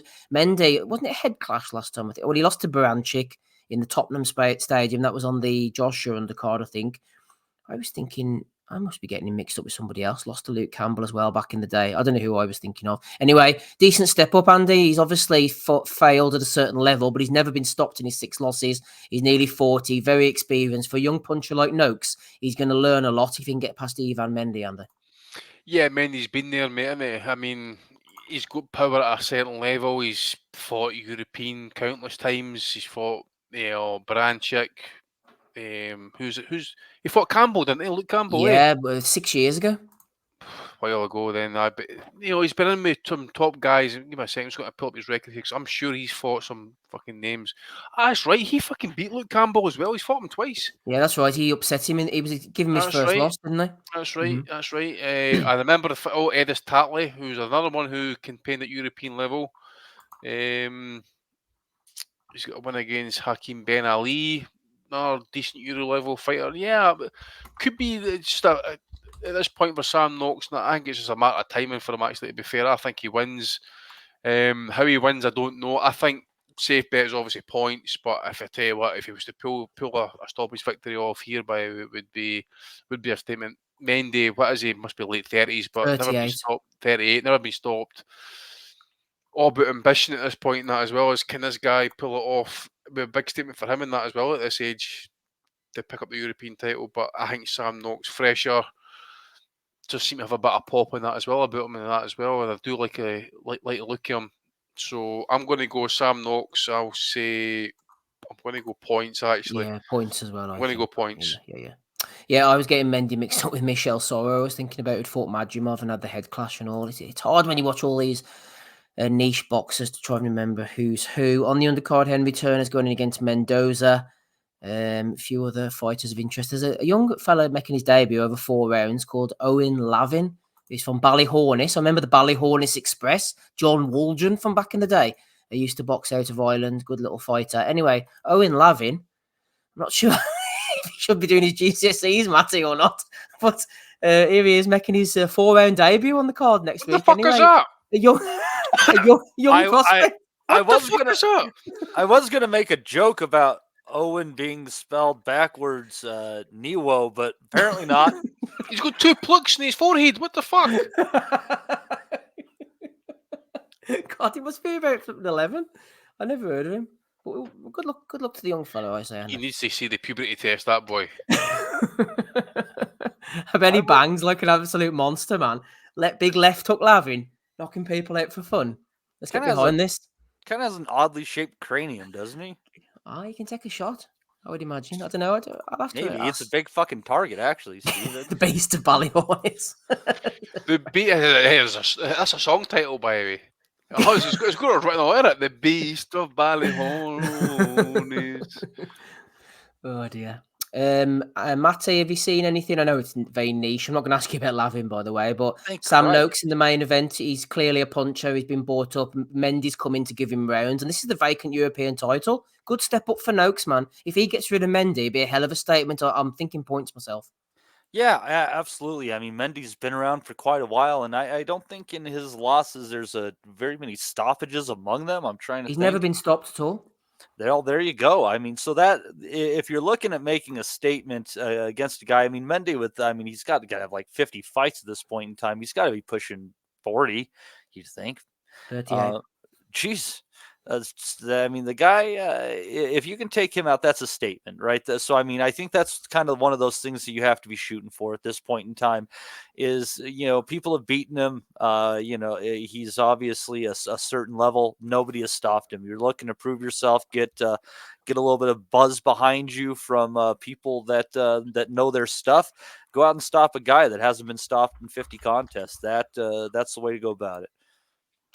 It certainly is. MB says apparently because Gwyn versus Chamberlain was a non-title fight, but Gwyn lost the fight, he had to relinquish his European title. That's why it's vacant. And Michael Thompson makes a good point. Big fan of the EBU title. We've said it before, Andy. Tough level usually, isn't it? It is a really good, underrated title level. I think you get these Italians, these French guys, Germans, even the Eastern Europeans come over. It's a real good building block towards world level, I think. Mate, it's got to be a level some of your fighters have got to go through. I mean, what I'm noticing with a lot of Eddie's fighters, and probably to Frank as well, okay, there's a sprinkle of the European title coming on some of their cards, but a lot of it is these trinket belts to get rankings with the IBF or the WBO, that type of shit and that. Whereas fighting guys at this level and that, I mean, that heavyweight guy for Ukraine would be ideal for a guy like for the UK, like a Fraser Clark or something along the lines. Good payday, 20,000-30,000 euros possibly. No, it'd be sniffed at really at the end of the day. It's a fucking, it's a few months living wage at the end of the day. So yeah, it's been active. The title at least has been active over a few divisions over the last few weeks and that as well. So it serves its purpose end of the day. And if you can prove yourself as being the king of Europe in that end of the day, then really back in the day that was your then step up to world class. Once you proved it domestic, Commonwealth, European level, and that, then you were ready to show that you were up at world level by that point. So I think it gets skipped over by a number of fighters, and it's about time they started going through it because, as you say, there's a lot of good, in terms of levels, that there'll be a lot of good fighters. I mean, you talk about Jack Kulkai, who came up through that level. Jack Kulkai is a good fighter. 30, a wee bit too old now, but Nathan Cleverly, again, we mentioned him. Okay, he failed at a certain level, but he was, he learned it there. That was a hard fight against Karo Murat for a European title. Karo Murat went on to fight Hopkins. Yeah. But so Bernard Dunn back in the day. Do you remember? Yeah, he Bernard won Dunn, the European title against Isham Pickering, made defenses against Raido Valstad, Yelusinov or Yerlinov, whatever you call the Jalalov, something like that, the Uzbek Kazakh, whatever he was. And then he went in and got taken around by Kiko. But Willie, I was there the night he won it against Paul Hyland in Limerick. Absolutely. Paul McCluskey won it against Daniel Racia. I was there in Letterkenny when he defended against Barry Morrison, got in the fight against Amir Khan and eventually Brady's Prescott. Great building ground again. Yep. Mate, in all my years as a boxing fan following it, I mean, that's been over 30 years now, my understanding of the sport was always that if you're European champion, you were automatically granted top 10 status at the WBC. At that point, you only had the WBC and the WBA and the IBF at that point, and that as well. That was your three main bodies. You won the European title, you were WBC top 10 guaranteed. It means you were in the running then for a world title fight, and you had earned it because, mate, you had to walk the fucking gauntlet at British level. Never mind Commonwealth, you had to walk it at British level. Sometimes they even have rematches at British level against the same and then go to European level and that. I mean, Jim Watt, Charlie Nash, mate, fucking hell, talk about a violent affair. That one, you did think you lost at Jim Watt, gentleman. That was his nickname, Gentleman Jim Watt. The fucking dude was throwing headbutts at fucking Charlie Nash. You know what I'm saying? This is European level. Exactly, yeah. So yeah, Charlie Nash getting knocked out off the Italian guy, Joey, I forget his fucking name. It was a bad knockout. Another European title, but it serves its purpose, and the guys that are along that out need to be fighting it because this is where you learn and where you earn. Yeah. 100%. Right, before we move on to the Haney Garcia chat, undercard, etc. A quick one, Matty. This week we found out that Jerome Boots Ennis has followed Subriel Matias out of the PBC. Seems like they're all leaving and over to Eduardo. Talk of David Morrell maybe being next as well. Ennis was supposed to defend his IBF title against Cody Crowley, who turned down $600,000 to fight. I don't quite know who was advising him to do that. Either way, Boots now is out to this sort of weird contract with Now Boxing or Cameron Duncan, who's now passed away. He was never really signed with the PBC. He's cut ties with them altogether, like Matias, gone over to Eddie. And I suppose we just have to wish him well, really, and hopefully that he gets some decent fights and some decent paydays that his talent deserves, because he's clearly in his prime, shouldn't be wasting away on the shelf. Well, we still wonder how long he could be at 147. He's a big guy. Hopefully he gets a title fight. The one thing interesting with him, maybe with him over at Matchroom, being on DAZN, is maybe if he is short-lived for 147 pounds, that opens up the prospect of maybe a 154-pound clash between him and Virgil Ortiz, who's over at Golden Boy. So we'll see what fights are there for him. And if they happen to feed him Conor Benn to get that 147-pound belt, well, I guess that's just what the sanctioning bodies are going to have to do, Steve. Well, Andy, that was my next point before we moved on. I was going to say the Conor Benn fight, as much as we sort of shit on it, it's going to be inevitable now, isn't he, that he signed up with Eduardo. He'll probably get rid of Crowley first of all and then move on. But Ben's going to probably be in the plans. I know they're mentioning Stanionis here. He's fighting Maestre. Yeah, but that's back in PBC, isn't it? So, it looks to me Boots against Benn, probably. I mean, I've seen this news. I meant to ask you guys, what do you think about it? Because Boots, in terms of like some management, and there's been issues outside the ring and that in terms of who's promoters and managers have been in that. I mean, is he free and clear now? I think he is, and I'm happy with that, because he was signed up, wasn't he, to Duncan? They didn't get him the fights that they promised him contractually. This Chris Middendorf, he seems to get his finger in every pie, was involved as well. The PBC wouldn't go all in on him because obviously the contractual issues meant they weren't getting the full benefit. He shook all them off now, Andy, and he signed with Eddie, which I just think is a good move. It's a good move, provided that Eddie does the right thing. Yes, because it's about fucking. I mean, what is he now? He must be in the later half of his 20s now. He must be 27, I think. Yeah. Eddie will promote him if nothing else, and he's already got Andy Cruz from the same stable. Mate, but the thing is about Eddie. Eddie's going to fucking tell us, what we were saying 2 years ago, but he's not had the fights to prove it yet. And how the fuck is Eddie going to get him to fight Terence Crawford, for example? Not going to happen. No. Eddie doesn't seem to make the biggest meaningful fights for his fighters when it's got to happen for the fans and for the fighters themselves. Boots Ennis, we said 2 years ago, Steve, that he was the future of the division. All he needed was the fights, and he's not had them. And we're still waiting to this point. So, again, I don't want Eddie. You're saying Conor Benn. What the fuck is that going to do for Boots Ennis at this point? Boots Ennis destroys Conor Benn, in my opinion, right? So, wouldn't that make us happy? Yeah, but mate, it's a waste of training camp. It's a waste of time for us. It's a waste of time for the fans, right? Ben's not going to clear himself, right? So in that regard, unless Eddie's going to put him in with Spence, isn't going to happen, for example, right? Eddie's going to feed Ben to him, though, I think, isn't he? Because Ben's no use to him now. I think that. There's that. I mean, what about the Josh Taylor against Cattrall winner? There's that possibility, for example. Yeah. I see Stanionis I think he's been cleared to fight again. But yeah, he's fighting Maestre, though, isn't he, on the Canelo undercard? So that's PBC. Yeah, exactly. If you want a tough fight for Ennis, I'd like to see him maybe fight a Butayev, but I don't know if he's still tied with the PBC. I don't know if he will be allowed to kind of let go or come across. And that people are mentioning Virgil Ortiz, which is what MB's saying. But the fact of the matter is, Andy, we've seen that even though they were both under the DAZN banner, and one's with Oscar, one's with Eddie, and DAZN can't force them to push their fighters together very easily, is what you would think. Yeah, but Oscar and Eddie have had chats at least. I know that much. Well, so hopefully, if something can be made. But then we're saying Boots holds a title at this point, right? So you think he's going to be marketable and people are going to want to fight him, but unless it's going to be Crawford, that's the thing though as well. There's nobody else. Sorry, mate, on you go, but there's nobody else I want to see him fight.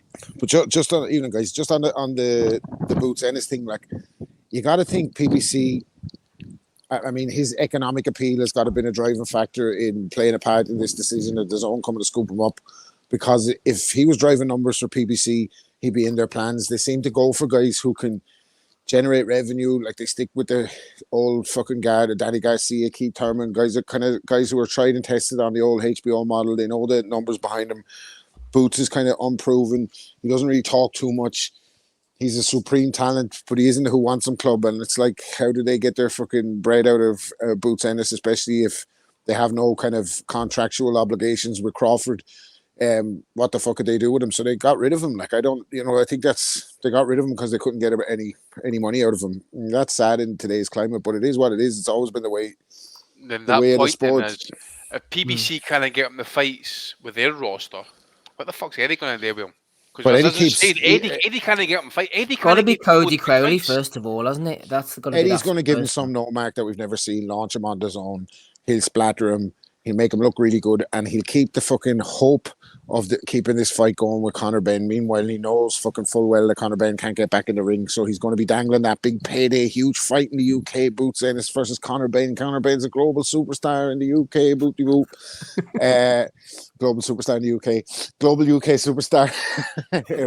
And this fucking shit is going to be. Who can't fight in the UK?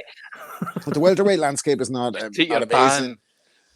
Like, it depends on how long Boots is going to hang around at fucking 47 if there can't be money fights made there for him, because it doesn't seem like that big payday is there from that big breakout fight is there for him to happen unless Crawford goes that way, but that doesn't look likely at the moment. So he's a great fighter. I'll give him that. I'm not going to take anything away from Boots Ennis as a fighter. What I've seen of him in the ring off the eye test, he's very good, but I don't know I don't know if it's like a marquee side, and definitely in terms of talent, he's probably one of the best fighters on DAZN. But in terms of bringing subscriptions of DAZN up, I don't know. Rob, you're very welcome. What did you see over the weekend? Hopefully, nothing for your sake. Ross County versus Rangers. No, I didn't see much. I saw that ZELFA Barrett stabbed. I actually on my boxing news predictor, I had predicted the Barrett KO. So I saw that one. That was quite a good performance. Didn't see any of the women's fights, and I didn't bother watching big baby bullshit. You took our advice? Yeah. When I saw the reviews, I said, no, like, I'm not going to fucking torture myself. I know the outcome anyway. It's a fucking no-mark shit performance, and we don't know any more than we did last week about big baby fucking whatever the fuck big baby he is. Big baby, what's the sick? Which big baby is he again? He's the real big baby. Yeah. Anderson. Jared. He's the well-behaved one. Yeah, he is. Yeah. No, he's not. Neither of them are. They're two big babies. One's fucking taking police on high-speed chases. The other one's jacking cars and shit. It sounds like they're doing like the fucking crappiest version of Gone in 60 Seconds that one could ever imagine, because they keep getting caught by the police. Big bold babies. Big ball babies, exactly. Right, let's get on to the big one for next week. Not the big baby. Well, the couple of big babies, especially King Roy. He's going in for the WBC super lightweight title against Devin Haney in the Barclays Center, Brooklyn in New York, surprisingly enough, not Las Vegas. Don't know why on earth they're going to New York, but it doesn't look like anybody's buying any tickets anyway. So we wish them well. As for the undercard, Matty, it's not even on BoxRec, so you know it's going to be a good one. It's on ESPN.com. It's like when Frank Smith turns up in the promo photos for Matchroom, you just know exactly what you're going to get. We've got Arnold Barboza Jr., who was supposed to step in if King Roy had a complete meltdown to fight Haney. That was the plan, I was told. He's going against Sean. Best for everyone. Exactly. Sean McComb, the public nuisance from Belfast, who hid my laptop once. Back to me at Melakuziev. He's jouster, that guy. Beck the Bully is going in against a French guy called Pierre Debombe. John Scrappy Ramirez is always good fun against David Jimenez. Might be a good fight. That's a good fight. Yeah, I think it is. And Gustavo Vittori is an unknown Argentine going in against Charles Bad News Conwell. The good news for Charles is that he's now got a promoter finally, a former Olympian, talented guy, couldn't get a break. And finally, he's got a break on this undercard matter. Yeah. I was just thinking in my head for a minute. I'm like, God, with a name like Conwell, you kind of think maybe he's the missing link in the whole big baby crime syndicate thing. Anyhow, it would.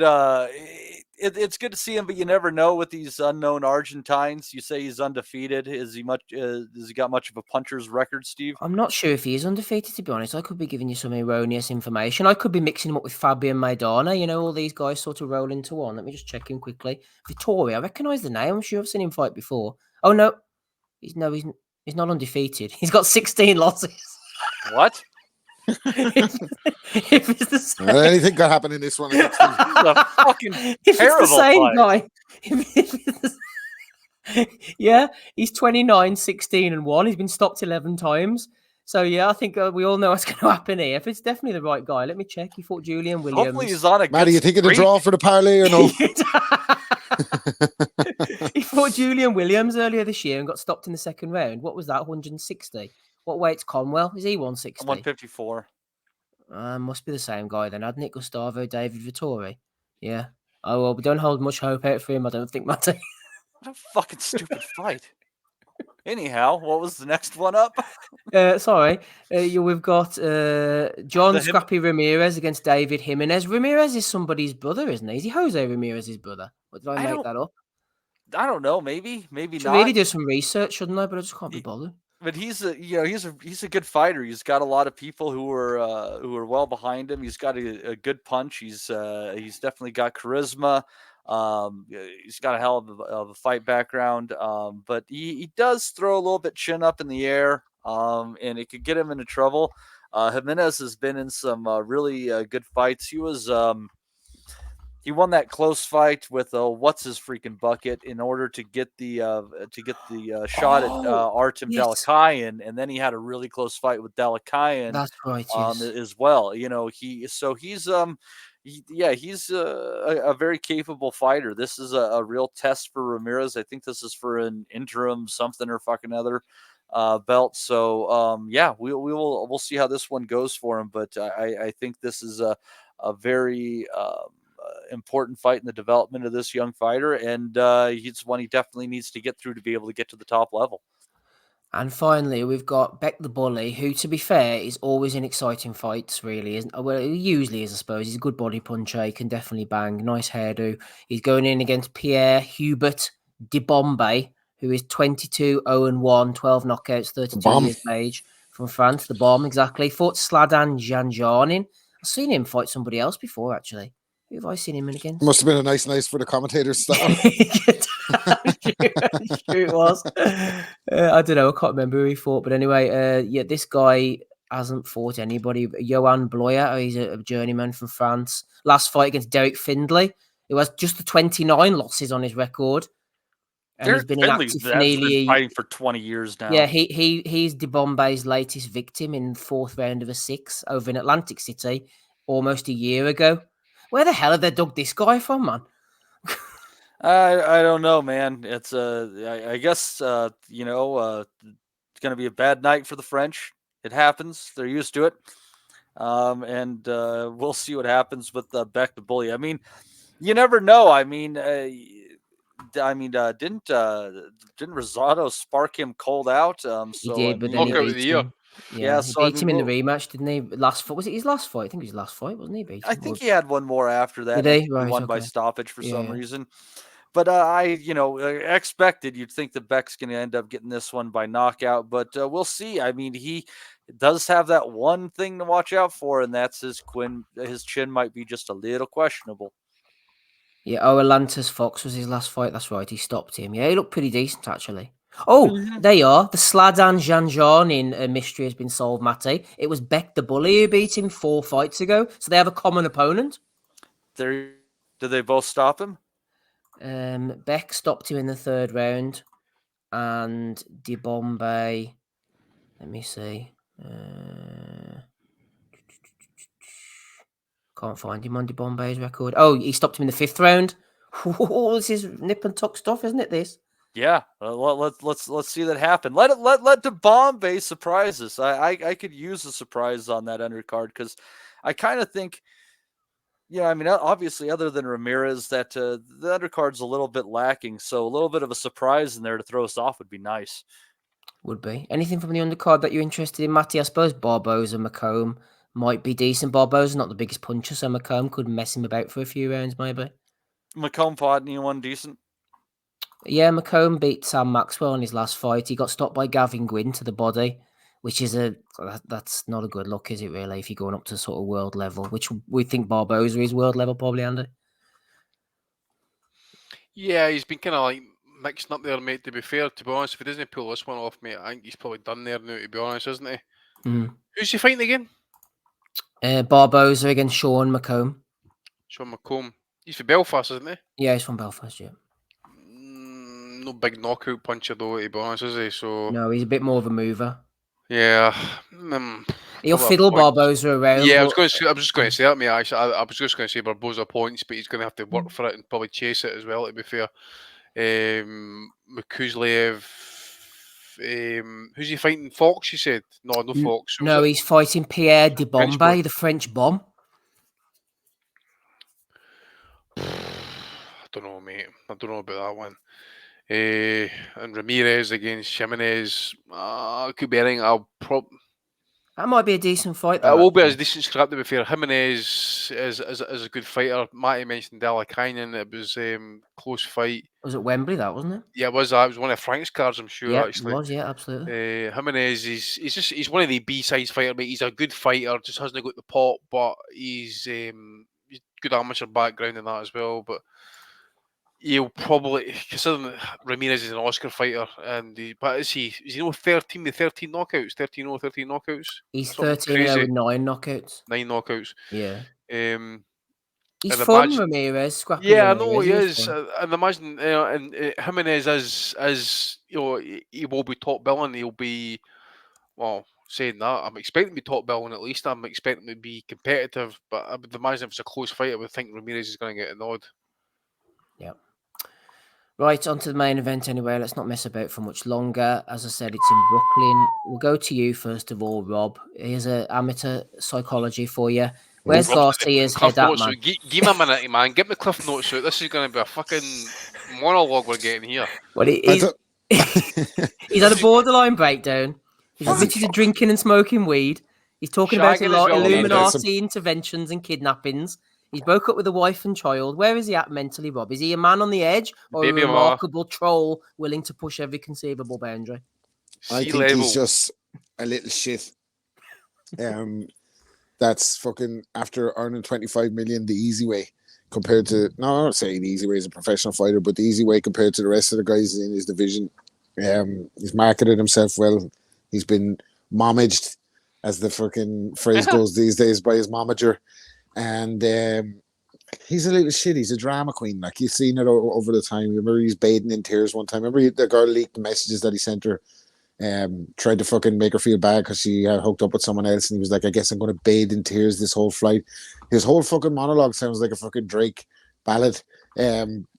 So I think he's a little shit. I think he's after talking himself into a couple of big fights. I believe he wants to be active, but I believe he wants to be active in the boxing world because it drives the brand of Ryan Garcia.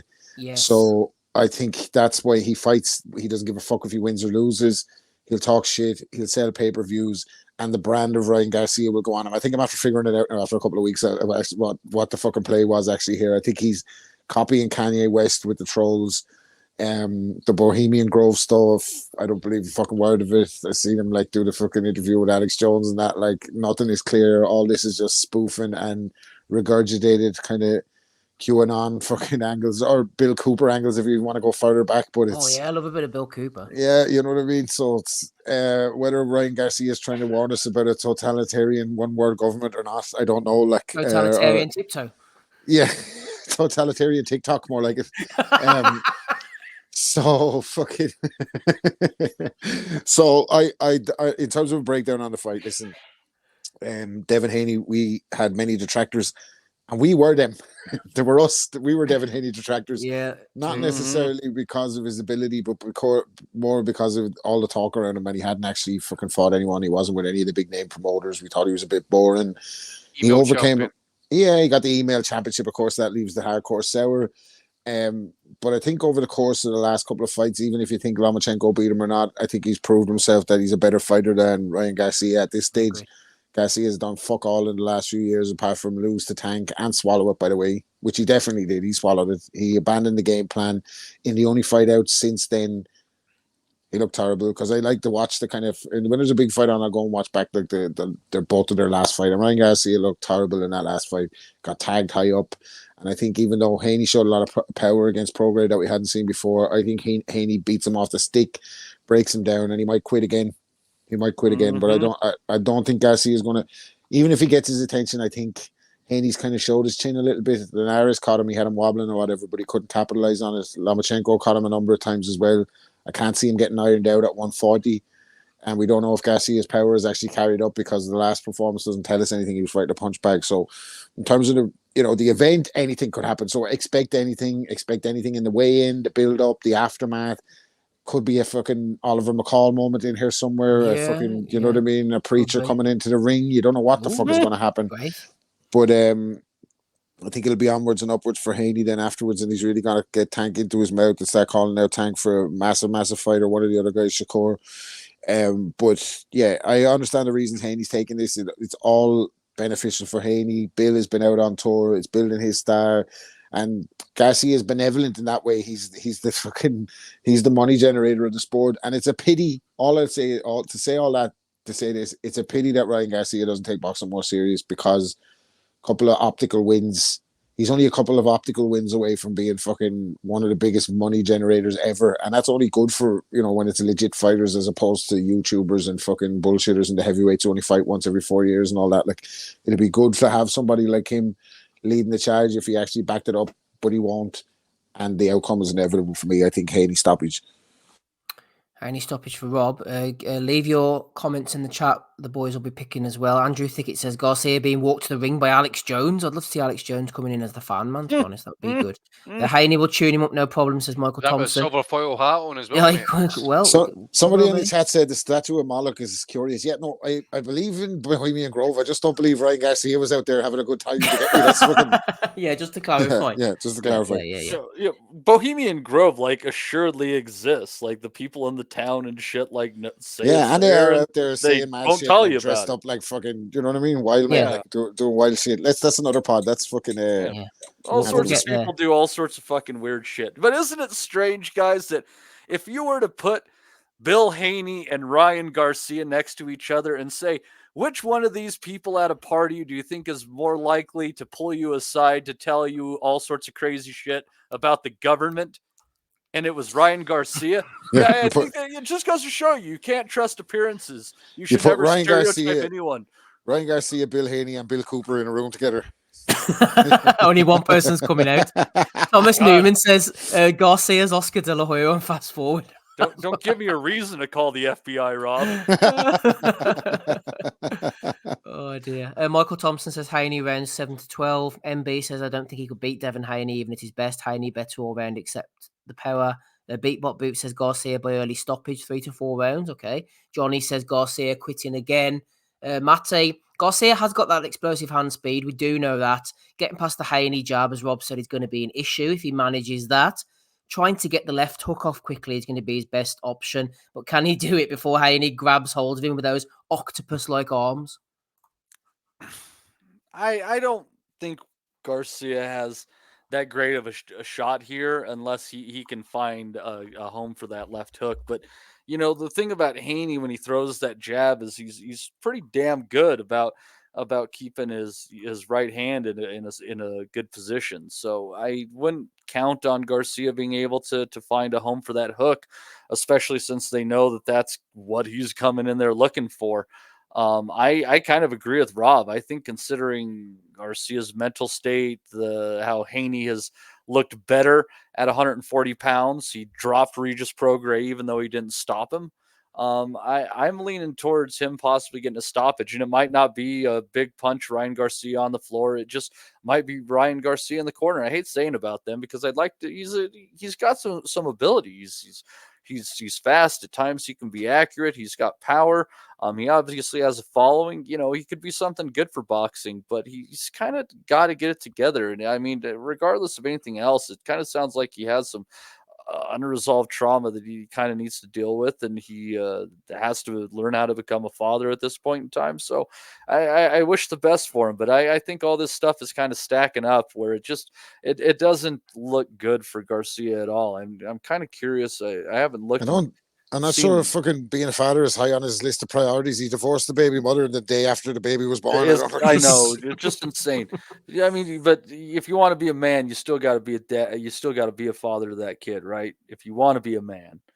But I'm just kind of curious here. I want to kind of see what if they got odds out on the stoppage on that one.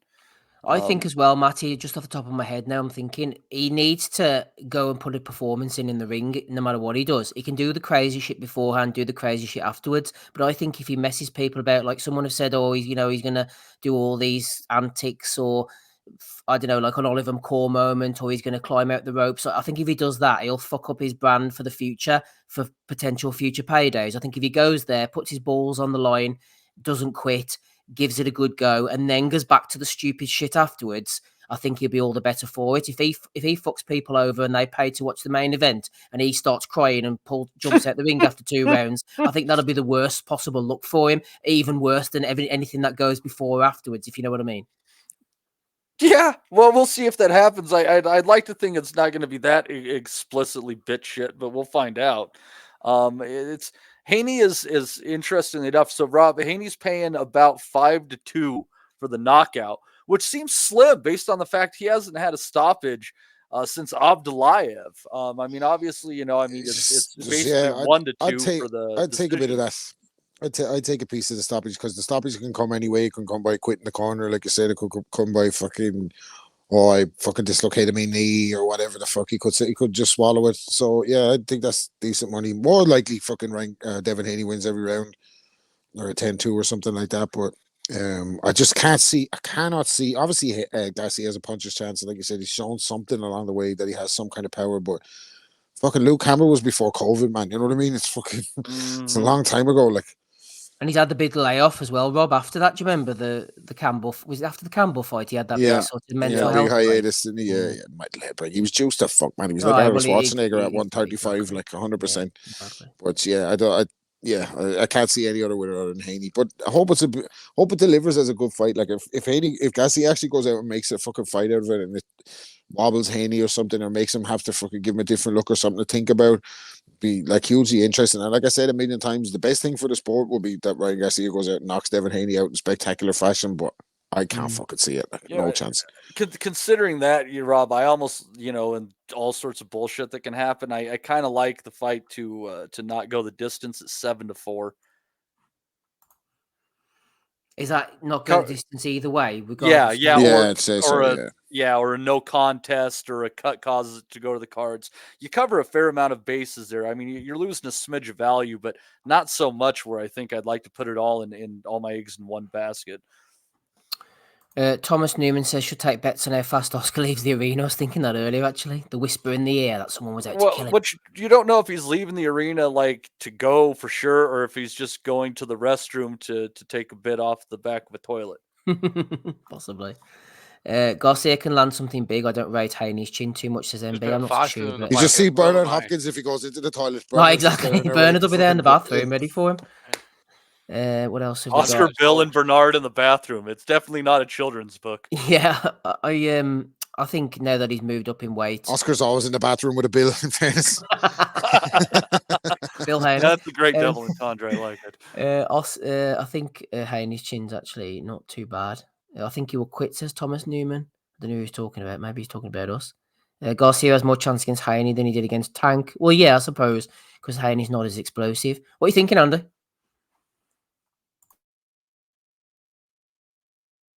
About what, mate?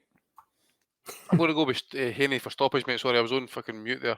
Haney stoppage, mate. Probably just keeping it in the latter half of the fight.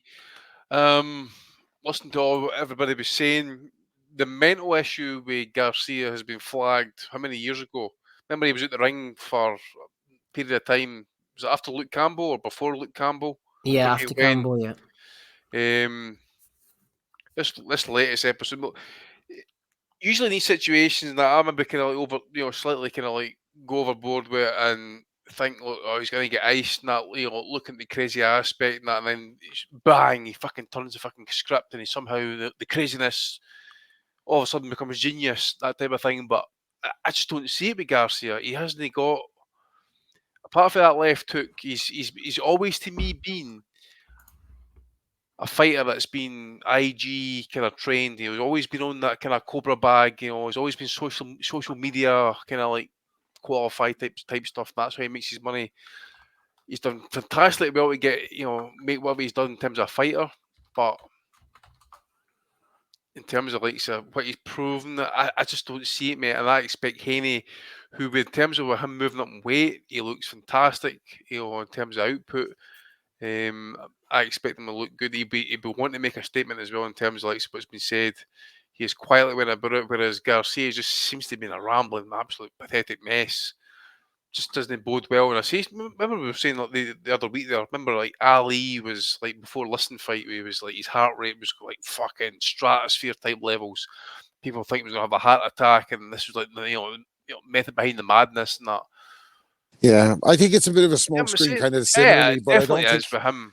I don't think he's good enough to Kaiser Sosa's into like putting in the performance to back it. Basically, I get where he's coming from. It's a kind of it's a ruse, like, you know what I mean? I don't believe it for a second. I don't believe any of that fucking nonsense he's coming out with. I just think that in his own head, he probably thinks that is some marketing plan. Do you know what I mean? He's gone full Kanye West, like he's fucking off at the deep end. Yeah.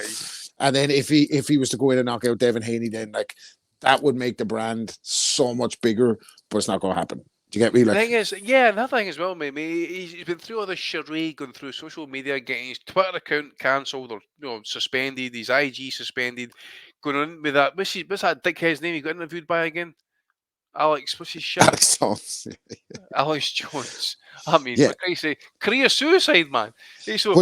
But he wasn't giving it, like it was so obvious that at that stage that the whole thing was a ruse. Like it was the whole thing is he's trying to do the Kaiser Soze thing and then appear like as if, he's fucking in that world. You imagine those people that follow him are kind of very similar to the fucking Jake Paul audience. Do you know that way? They swallow flies, like, so it's kind of a bit WWE edgy. Drawn extra pull, whatever he's got, but mate, he's going to have to deliver this time, because if he was it you mentioned about if he ends up pulling the kind of mental kind of breakdown, crying after the fight and that, look, he's done after that. If he pulls that after this fight, he has got to step up and deliver. His time has got to be now. Yeah, but if you're making tens of millions of dollars, you can afford to be done. Mate, he cannot turn up here and think to himself, listen, I turned up, I tried my best. Now, listen, you've talked some shit, you've got to back it up now. The thing about the mental health thing is that it's such a delicate area, because these days, obviously, there's more awareness about it than ever. And obviously, we've spoken about it different times on the pod. We all fucking suffer from it. There's listeners of ours that write into us to tell us that we're helping them through some mental health shit. And if you're genuinely going through it, great. But we're not broadcasting me like he is. You know what I'm saying? But you get grifters who hang on to that fucking thread now and know that you can't really fucking quiz them on it. You can't scrutinize it or whatever. You just have to accept it if somebody comes out and says that. And I think his layoff was more to do with, like he said, he gave away on himself in some of the interviews. He was fucking drinking and gambling the minute he hit the jackpot. He won the world title the night he beat Luke Campbell in his own head. He was bigger than ever on social media. It was his first big fight. He'd knocked him out. He got up off the deck. And he went fucking gambling and drinking, and then he came back with a mental health. I said, guys, I'm feeling really bad. Well, so would I. My mental health to be on the floor. I was in Vegas for fucking 2 months in a row as well. It's like the new bad back, isn't it? Without doubt, mate. Without doubt, there is mental health issues there. But he has got to. Surely at some point. What age is he now, man? He's 25. Surely at this point, someone's got to say to him. He's got a family there. You're saying, Steve, that he's like the kind of manager and that type of stuff, and that, Rob. Yep, the manager. Someone's got to say to them, well, listen, here's the deal here. He's living the life. He's a fucking Lothario. This is the thing. He's a shagger. That's the fuck. Shaggers and top level athletes, you have to find that fucking fine balance. You get me? Like, you have to fucking keep it out of the limelight. This fella's knocking ones up left, right, and centre. He's no Ray Leonard, though, is he? No. He's no Roberto. In a lot of ways. They can't be like, they can be the Lotharios, mate, and take on the women and that type of stuff and still handle business in the ring. He ain't that dude. Well, I went to see my dad today for his birthday. He was 86 down in the nursing home. He is. And he told me in his prime, in London that has 6 women at the one time. I said, fucking hell, Dad, that was something going. And he goes, and they were giving me money too. I was like, fucking hell, he's a gigolo in his own head. Brilliant. Absolutely outstanding confidence. Anything you want, mate. Look, you got people who actually want to be like different fucking genders, man, for Christ's sake. So the Garcia want to be. The Garcia thing for me is just he thinks he's surrounded by so many yes men in his entourage and that weird little California TikTok space where they're all, bro, man, you're awesome. Wow, you got so much money, you can do whatever you want. And he thinks I can hear from him, like even like in the height of his mental health crisis, he did an interview with that Bobby Altoff. You know her, that fucking boring ass fucking white bread fucking American one, like who's nothing behind her, but all of a sudden has the biggest fucking podcast in the world doing kind of awkward social interactions. Garcia is there talking to her about getting her eyebrows done and that, like, and he just has people around him telling shitty jokes that are not funny, and all the entourage are laughing and that. And it's just like I can tell he's concocted this shit in his head and he's running with this as a magnet. Like I said to you, to further the brand of Ryan Garcia, but not further Ryan Garcia, the athlete, the boxer, the fucking potential world champion. And I don't think I'll say it now. I think if he gets beat by Haney, he never win a world title. Unless they give him a vacant fucking gets Barroso or something, make a fucking Garcia gets Barroso, kind of funny. And you know what? For his fighting career, if that's the way he wants to go to build the brand of Ryan Garcia and just keep the fucking social media style lit, he should have just fought Raleigh. The Raleigh fight was on the table. Yeah. He'd have flown Raleigh's head into Rose Zed.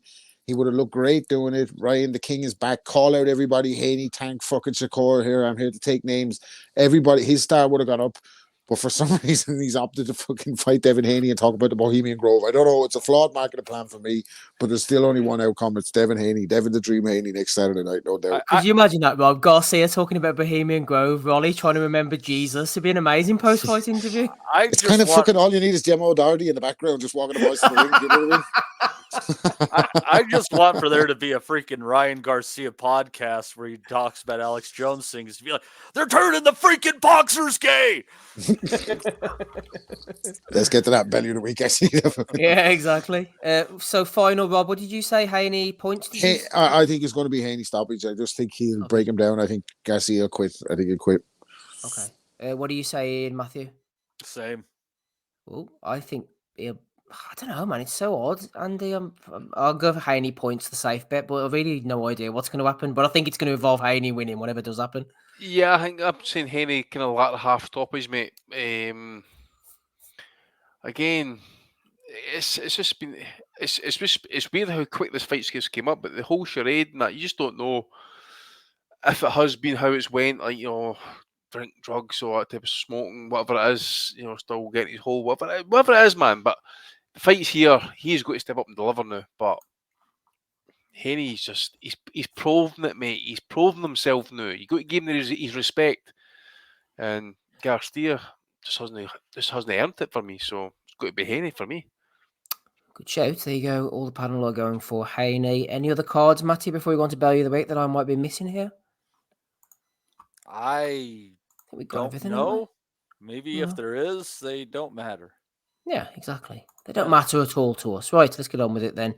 Episode 568, Bellew of the Week. Rob's here, Matty's here, Andy's here as well. In honour of Ryan Garcia, we're going to play one that we haven't played in quite a while into the Bellew of the Week here. It's the main man himself, old Richard D. Crawler. Today, I am delighted to be joined by former lightweight world champion Anthony Crawler. How are you? Before we start, I would like to point out why I have made yet another Madeleine McCann film. It is to expose the mainstream media and show to the widest possible audience that their purpose is not to find out facts, investigate stories, then truthfully report them. The mainstream media are used on a daily basis across all publications by an elite few for a range of nefarious purposes. Mainstream media publications are no more than information prostitutes who serve those with enough money or power to help them with their disgusting agendas. Information prostitutes, boys. That's what we're all about. That's what we're all about. Going to get us fucking bombed off YouTube. We're only joking. We're going to go down with the ship here, with the Richard D. Hall ship. Fuck me. Oh dear. climbing up Mount Everest. My fucking balls climbing up Mount Everest. Paul Raftery, who joined us We'll on never Patreon forget. Paul Raftery, who joined us on Patreon, actually was talking about Dillian White this week being exonerated and all, and he wanted to drag this one back up from Smido. Exonerated of what? The Dillian White, well, he's been exonerated now, Andy, by the Texas Commission apparently, and he's coming back. We're not quite sure where, but Paul wanted me to drag this one up from Smido. The rant on Dillian White, so I've done that for our new Patreon subscriber. Here we go. I'm happy to give a bit of a Dillian White career update for those that want it. He had a drugs ban basically before any of us actually heard of him. Knocked out clean by AJ, went the distance with Dave Allen, life and death with Chisora, rocked by Hellenius, beat a fat slob Lucas Brown, life and death with Parker, failed a drugs test, life and death with Rivers after changing gloves without consent for that fight, no B sample. Then he fought a fat mess whack and was a fat mess himself. Iced by Povetkin, beat a COVID drained and finished Povetkin, waited 1,000 days to be KO'd by Fury in an utterly embarrassing effort on the biggest stage of all. And then he's got a split decision win over the danger man, boogeyman of the heavyweight division, Jermaine Franklin. Then he's failed another drugs test on what will be surely his final opportunity at a proper payday. So it's just embarrassing, really, as time goes on.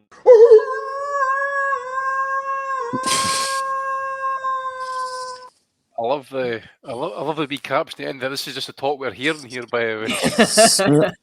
Spinner was armed with a lot of information that night, wasn't he? A lot of statistics. Wasn't like him. But don't fucking catch it. It's not his last opportunity. Did you see? We should have covered it probably last week. Joe Parker's fucking call-out video to I've got that too, actually. Yeah, amazing, man, brilliant. Yeah, I've got that too. I'll play it right now for you, Robert. Pulled down, you know. But worth it, mate. Because I tell you what, see if like the Rock and Roman Reigns seen that as part of the bloodline, they'd be fucking owning that ass, be fucking chopping heads off with the fucking steak, man, sending it to the 4 quarters of the globe. Amazing, that was brilliant, Joe Parker. Joe Parker's becoming one of my favorite fucking guys, by the way. He's actually got his boys to actually help him out with that video. It's brilliant. When it cut to the guy, the big guy,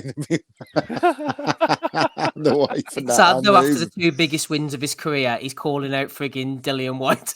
Yeah, but the 2 guys he beat are fighting each other. What chances he got? So I was joking a couple of weeks ago, and I said Joe Parker's looking for an opponent. He probably wouldn't have fucking fought Zilly Zhang again if he'd have known fucking Dillian White was back. He must have been listening. Rob, I just got to ask you: have you ever sampled anything from the powerhouse that was Take That? No, take that. I'll just own that. I can remember when they broke up, when the lassies locally in that, man, they were fucking. Yeah, same. Was crying around. They were absolutely inconsolable, man, when they broke up. Like, so what? They're not your fucking parents. Get over it. Fucking come on yourself. They were nothing without Robbie Williams. We all know. They were a lassie around the corner for me, man, when they broke up. Honest to God, she was never seen for about 3 months. Honestly, you thought it was a death in the family, man. You thought, honestly, it was tremendous. There we go. Right, I'll tell you what else is tremendous, Andy. Yes. There he is. It's Rick Ross or Adrian Broner. I told you last week he put the picture of running. Who was it that sent me it? I can't remember. He's coming back, man. It was Declan Graffin possibly sent me it. Oh, lordy. But look at that baby, man. That baby, literally. Isn't he supposed to be fighting at welterweight in like a welterweight? He's 140 again, isn't he? Mate, sorry, mate. You missed that. You should have said light heavyweight. Told you. I said Andy's going to end up coming back at light heavyweight, man. Trying to pay the bill. I said that all along. Just fucking slap that gut and ride the waves in, man. Look at that. Maybe, man, what a pity. I saw on Insta my algorithms are all boxing and big arses. And fucking, unfortunately, it was on the boxing clips, but it was fucking AB at lightweight. He was very good at lightweight. Oh, he wasn't good. I would say he was a bit of a weight bully in that, but fuck me, he could have been a lot more than what he was. Like, Maidana took his soul out of his body that night. Oh, yeah. He took it and it was never coming back. Mate. Reverse humping round 10. Best moments ever. The really fortunate thing when it comes to Broner is that, like, considering his size, he's probably done with boxing, but the fact that he has celebrity is going to help him. I mean, I can see the commercial already. He's like, I'm Adrian Broner, and I used to fight people in the ring, but now I'm fighting diabetes. Well, don't be surprised if you know that fight with the GWOAT where she's calling for a fight with a mate. Don't be surprised if that's the fight that happens. AB versus fucking Garcia. It's the GWOAT, baby. Yeah, baby. It is, Rob. Talk You know that something? shit, the This GWOAT. track. That Bruno Chino fight is actually the full fight is available on YouTube, right? So we can get the same fucking link sent out to everybody, right? And we'll do a live watch along, a few beers, Oh, that'd kebab be or something fucking like We that. should do that for Christmas special or something. Fucking Exactly. bring that back. Owner's birthday. Exactly. Because we've done it for We punches in the forgot, past. exactly. We forgot about it last year, mate. We forgot about the anniversary last year. How could we fucking do that? I'm telling you, I Throwing know I've against said it Chino. a million times. I get tired of talking about my dad in the pub, but like everything that came from me from boxing came from my dad. But like one of the nights we've always liked different fighters. Always our whole like since I was fucking 8, we liked different fighters. He liked Hager, I liked Leonard. This goes back that far. Like, but on that night we were fucking united for Chino, man, and we were celebrating as if fucking Ireland were after beating England in the soccer. It was fucking scenes in the middle of the night, jumping around the It was fucking great. sitting room. It was Amazing. great. But I tell you what came after that was Fitzgerald against Fowler.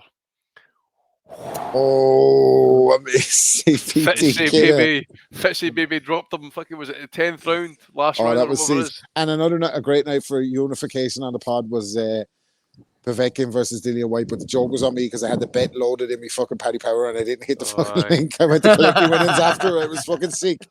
Oh man, I was sick. But that was a fucking amazing night. We were doing a watch along that night, I think, was it? COVID times. Taylor O'Hara Davis. Oh. Yes, I think we did do watch along actually. COVID times were fucking grim for the boxing asylum, weren't they? We were going back in the days, we were making Mate, up fights. How we Fucking gritted hell. that out. How we were so bereft of talent we even discussed Saul Farah. We even watched Saul Farah fights. That's how during bad COVID. it was. We How fucking bad it was. That was delivered fucking for us Aussie's every fault. week. When you're on your fucking universal social charge and you wouldn't even fucking throw a super chat to you. Bunch of tight bastards. Hey, I understand where you guys are coming from, but come talk to me when you've been sitting on FanDuel betting quarters on Russian table tennis. That fuck you. You've been betting on them slap tournaments. haven't We you, were man? talking about COVID, not degenerate fucking gamblers, degenerate Italian gamblers. Well, the tough thing about that was trying to remember who the good ones were, because how many fucking Sergeys can there be? It was like match A, match B. It's Sergey against Sergey. What was that tournament, Andy, when they were fighting on top of the shipping containers and the loser fell off into Remember a that? pond and all? That was fucking brilliant. Remember that? The cover for it was like a fucking 80s B movie flick. It was fucking ridiculous. Jesus Christ. I feel like that was something that would normally happen on international waters, but fuck it. That's what happens when you start giving fucking fellas that have autism a lot of funding. You know what I mean? It's like they come to you with an idea and you don't want to fucking shoot it down. Like, yeah, no, man, I can see this working. Oh dear, what else have we got? Let's have a look here. Callie Sauerland was jumping in to the face-off here. One of the nutters suggested that he looked like John Lydon. Bit harsh, isn't it, that? He's doing his best, old Callie. Callum, man. Look at Callum back in the Actually, if you background just there, put by the other guy's hair on his head, you're onto something. Nah, yeah, guys. It is pretty impressive that Malcolm McLaren's bitch is still alive to this day. Chris Williamson heard about Jaron Ennis against Conor Benn. Heard they're preparing to bill Ennis versus Benn as Boots versus Super Drunk. Amazing. That was a good one. brilliant. wasn't That was Brilliant. Aye. Fair play. Absolutely fucking brilliant. That is. That sounds like something I'd say. Fair play to me for coming up with that. Brilliant. Well done. That was good. think That was it's a more good one you come up with there. I'm glad I came up with that just now. Exactly. Well done. More like boots versus sandals. He's enjoying himself. Gareth A. Davis said the hand of friendship offered to me from Turkey Al Sheikh, Knockout Chaos. A handshake of welcome, of warmth, full of passion for the sport, which has been my working life. A sport and a community I cherish. Boxing has been and is being uplifted, transformed, and moved into unprecedented times by this great hand, which carries friendship to fighters and to our unique sport. This hand is creating legend. It is bringing us all together. It will inspire a new generation. But the hand on its own, like fucking Adam's family. What's he? Standing for the great warriors, Rob, for history, for culture, for a shared appreciation. And he says, we have so much to be grateful for this great hand in our sport. Thank you, Your Excellency, for what you are creating in boxing. It will never be forgotten. It's mad that he actually wrote that in an Arabic accent as well. You just didn't hear it on the fucking... He has offered me his hand. And, I would be careful shaking hands with Gareth Davis. I got to be honest with you. I've got to be honest, yeah. I just have to say, I hope that he moisturizes well because, I mean, with that much jerking off, he's going to chap his excellency. The poor His guy. Excellency was like, Jesus Christ, you have some grip. Fucking hell, man. Yeah, and cup the balls. Cup the balls. Oh dear, good old Gad. What else have we got here? Mauricio Suleiman says, I am very proud of a WBC judge who has just declined an appointment to officiate a fight due to the fact that he knows in a personal way one of the fighters. Truly exemplary, Andy. Fuck off.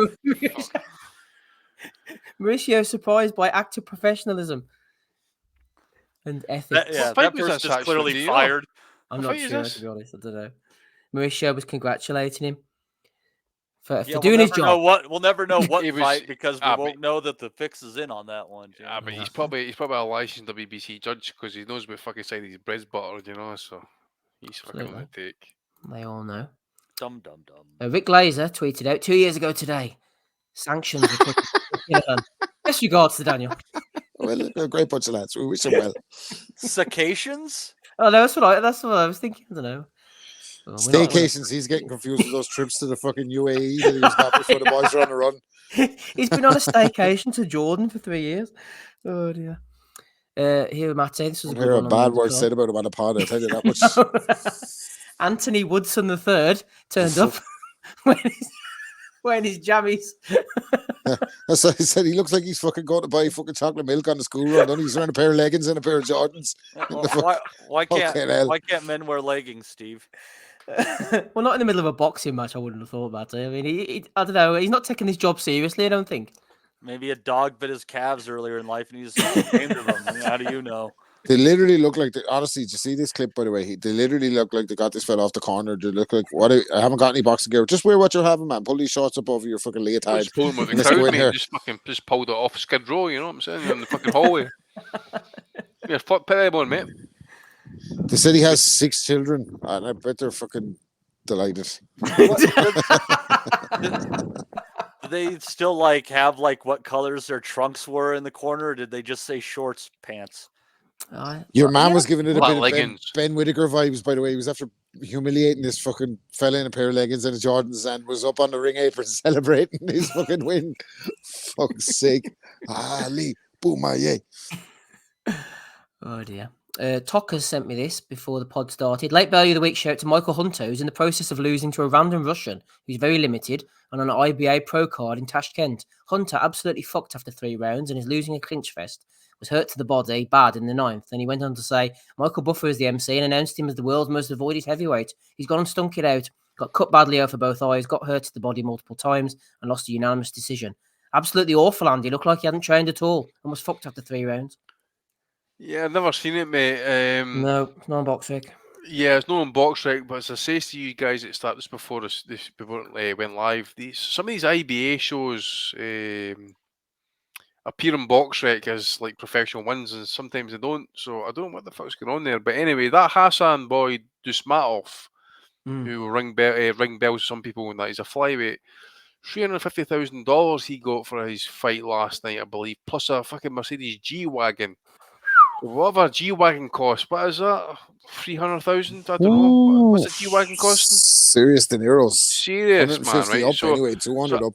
I don't know if that's for, maybe the gangsters in Uzbekistan or whatever that. Anyways, that's some fucking serious dough for a flyweight money, right? So where the fuck's everybody else lining up for these type of fucking paydays? For all on staycation. But I think he fought. Was it Sammy Carmona? I don't know if any of you boys know him. I think he's a Samuel Spanish, Carmona. Yeah, remember yeah, him? Spanish amateur. He done pretty well for himself, actually, to be fair, in terms of titles, or in terms of the qualification, podiums, medals. But it's weird. I mean, the IBA are basically the body, I believe, are in charge of the Olympic or the boxing for Olympics, and there's even then there's still serious questions of whether it's going to go ahead. Boxing at Paris this year. Yeah, it's weird. $350,000 US, by the way, for fucking Dusmatov. As we were saying, Matty, Uzbekistan, $350,000 US in Uzbekistan is fucking like God money, by the way. What? Oh, dude, It's actually you guys. Where's the incentive for him to then turn proper pro and fight like say Gonzalez or Estrada Yeah, or Sonny exactly. There's not, Edwards? is there? No. You Driving around in his G-Wagon, throwing mate, money at people. I would fight fucking someone for fucking $350,000 I'd love US. to be over in Uzbekistan with 350k in my pocket in a G-Wagon, I tell you that much. You'd fight on top of a shipping container for that, wouldn't you? Fucking Jesus, what's going on? Where's the money coming from? Of course, it's rushing back, that IBA stuff, like. Where's the money coming from? Where's So it what going? did Michael Hunter earn, by the way? Just out of curiosity. I'm not sure. Sexual slavery. Well, mate, whatever it is, Sexual, intersexual, heterosexual, I don't give a fuck, mate, but they're earning serious fucking corn. Whether That's it's getting bent good air. bread for a flyweight. I can't even imagine a top flyweight in Japan or anything even getting that kind of fucking bread. That'd be, well, maybe some of them are getting 500 grand or whatever. Like, I don't know. Like, what am I talking about? As if I fucking know what the fuck is going on behind the scenes. Mate, calm down, Rick Glazer. But mate, Important matchmaker, Rob Kelly. To some people that might be chump change to like the 1%ers, but the guys like us, $350,000 US, man, that's fucking serious change. I was just thinking about how quick I could spend it. Oh, I was just gonna say, record yeah. time. Jesus. A couple of holidays booked in there, but I mean, I'll be definitely going to be 3 times this year at least, without doubt. You could get a ticket to this, Andy. Getting What the lively in fuck, man? Manchester. Mate, I would Looks take like a it anyway. mate, oh, sorry. See if you go back to the other picture. Sorry, go back to the other one. Huh? Go back to the other picture you just put away there. That one. That one. That's the one. So if I had $350,000, I'd be hiring a fucking hitman to take her out. No, I'd be hiring a hitman to take her out. Oh. There we go. Take her out for the night. No, take her out. Hitman. Bringing out tax now, Andy. Don't say those things. Well, man, we love the quote here with Alicia Baumgartner. Isn't Baumgartner like a featherweight or something? Baumgartner's 140. She's a nice 10 stone 130. 4. 147, I think she's Just nice. a nice 10 stone 140. 7. Yeah, It's cutting nice tight one- 140. Cutting 147 nice and easy. But yeah, are we going to cover the quote? The quote surely nominated for Rebellion of the Week, is she, for her You dropping her listen to the diss track? tracks, mate. So you I tell did. I them. listened to the Was tracks. that this Actually, week or some- last week? I can't No, remember. was it's it this the week. beats? Yeah, Was no, it? it's some hot shit actually. Last week was Pop My Shit, Steve. Pop You My need to Shit. catch up on fucking. This is Yeah Quote, a remix of Glorilla, who seems like a lovely girl, has a song with Megan Thee Stallion. The video is very interesting. But Glorilla's Yeah Glow remixed by the Quote as Yeah Quote. A diss track aimed at Alicia Baumgartner, where she's out in her front garden, decorated in all her belts, and she had prefaced this with a conversation with Eddie Hearn where she made Eddie blush, and she said, "Eddie, that's like me being mad at you because you was born with a good-looking face." And Eddie, we got all shy and bashful in the presence of the Quote, and she said, "At the end of the day, Eddie, she's a drug cheat. And I was going to get down to 154, but I ain't dropping 30 for a bitch to pop dirty. Yo, talk your shit, the Quotes. That's what I'm talking about." Oh, I'm liking that. So she incorporated that into the track as well. So yeah, and she said, "I don't even feel like the Quote is that better looking of a woman than me," she said to Eddie. Well, I would disagree with that. And Alicia Baumgartner countered by putting up a picture of her and Glorilla, who really did the song together, in which she was looking spectacular. So it's 10-10 round there. But I'm biased. We love the Quote. On here, anyway. Yeah, the Quote. Well done to the Quote. Who else have we got then? Adam's Boxing Show has made a discovery that he's letting the world know about. Eddie Hearn is gradually becoming the best promoter in boxing. This dude is making move after move. He's becoming a powerhouse out of nowhere. Salute to him, 100%. There you are. New discovery. Boxing, is New boxing. New promotional discovery in the boxing world here. Eddie Hearn, according to Adam's Boxing Show. We might listen to that during the week. We'll see. He's going to be really disappointed when he finds out that Budweiser no longer sponsors boxing. I'm sure he is. I'm sure he is. Naoya Inoue was responding to Sean Porter's assertion that he needs to come over to America to become a star. And Artman jumped in. Who doesn't love a bit of Artman? He said, "I'll never respect Inoue's top pound for pound if he doesn't fight a skilled American in America. I don't trust the testing, the gloves, the hand wraps in that country. If he really liked that, he would come and talk that anti-American shit here." Artmanapparel.com. Yeah. What a wanker, baby. I told you this. That tweet that he's actually quoting there actually was basically Inoue stating that there's no better options for him in America now. So He's you know, he's a bigger money racist. Japan. Hardman, isn't he? He's a racist man. He was fucking talking that shit for Fulton before he went to Japan and got his ass handed to him. Then it became about the gloves and the wraps and the fucking whatnots. Fucking shithead him. Ran off Twitter as well without paying anybody their fucking dues after the Earl Spence talk for fucking 5 years. Like, an absolute shithead he is, like, absolute moron. Yeah. And I don't know what the heck Inoue said back to him, but I know I've seen some of those as tattoos on people younger than me. Yep. He'll come straight at you, Matty. Talking the Japanese boxing scene as well, Masanori Rikishi, you might not have heard of him, you might well have done, was doing the pads this week, and his trainer had some interesting headgear to show.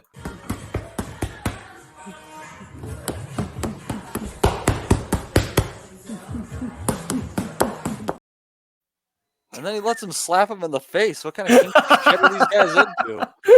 But a chin checking, you know. Fucking Pornhub in the house. Fucking eat this glove, bitch.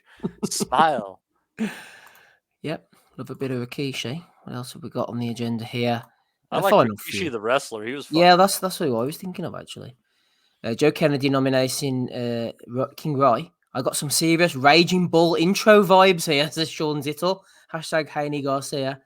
Hashtag boxing. He was doing some moves, was King Roy, preparing for the big one next week. And then just a fun one at the end, Matty. I know I put this in the Nutters during the week, as I was telling you. I'm sorry. I remember my dad renting out Raging Bull when I was about 10, trying to fast forward the blowjob scene on the VCR. Say, Dad, let this rock, will you? What are you doing? Come on. Oh, she's dear. Vicky. She's a neighborhood girl. Who's she going with? She's fucking 15. Where are you going to take her? To Copacabana? Catholics deserve oral too, Dad. Fast forward through. King Roy letting the hands go there. And as I said during the week, Matty, during my King Roy Devin Haney preview show article, writing about Roy's antics, I did a word count. And that was what the words came to. Is this some kind of premonition, some kind of prescient prediction? Interesting. Interesting numerology there, Steve. There you go. Could be sending us a message. They're rubbing it in our faces at this stage, Steve. Upside down 999 there as well. Don't think I didn't spot that one. Oh yes, well spotted. Illuminati confirmed. Right, final one. Bit of Bonsi as well. Someone sent me this during the week. Hi, George. Good to see you, sir. Good to see you. Pleasure, Good to boys. see you. I'm a sweaty hand, mate. You nervous around John Fury? Is that what's happening? Don't say it. No one's need for that. We're keeping it. We're trying to make out. We're trying to make out it's Barry or someone else. Anyway, Yeah, what a show. Yeah, bollocks, yeah. What a Bonsi.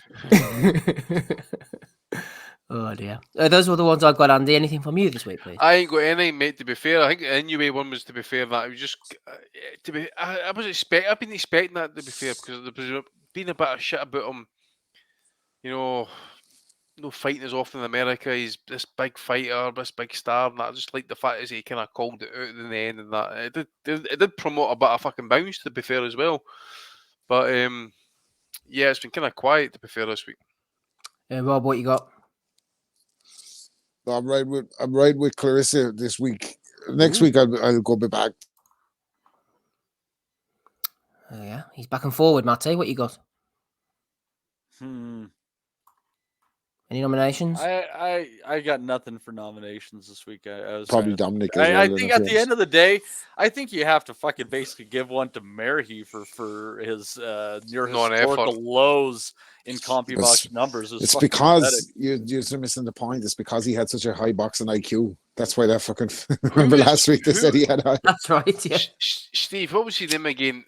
Harry Akinwande fought fucking Lennox Lewis. That was a levels of shit, man. That he fucking was talking He got disqualified, didn't he? Against. That was a bit the only thing that Mary could have done there last time was get. Akinwande wrote the fucking Derek Chisora blueprint, didn't he? He was always fighting in public and all thrown over tables, wasn't he? It's almost a matchroom tactic. Akinwande, yeah, I forgot about him. Got banged out by Oliver McCall, didn't he, back in the day? Oh, no, it wasn't Hyde that was causing all the fucking fracas in public. Sorry, it wasn't Akinwande. It was Herbie Hyde.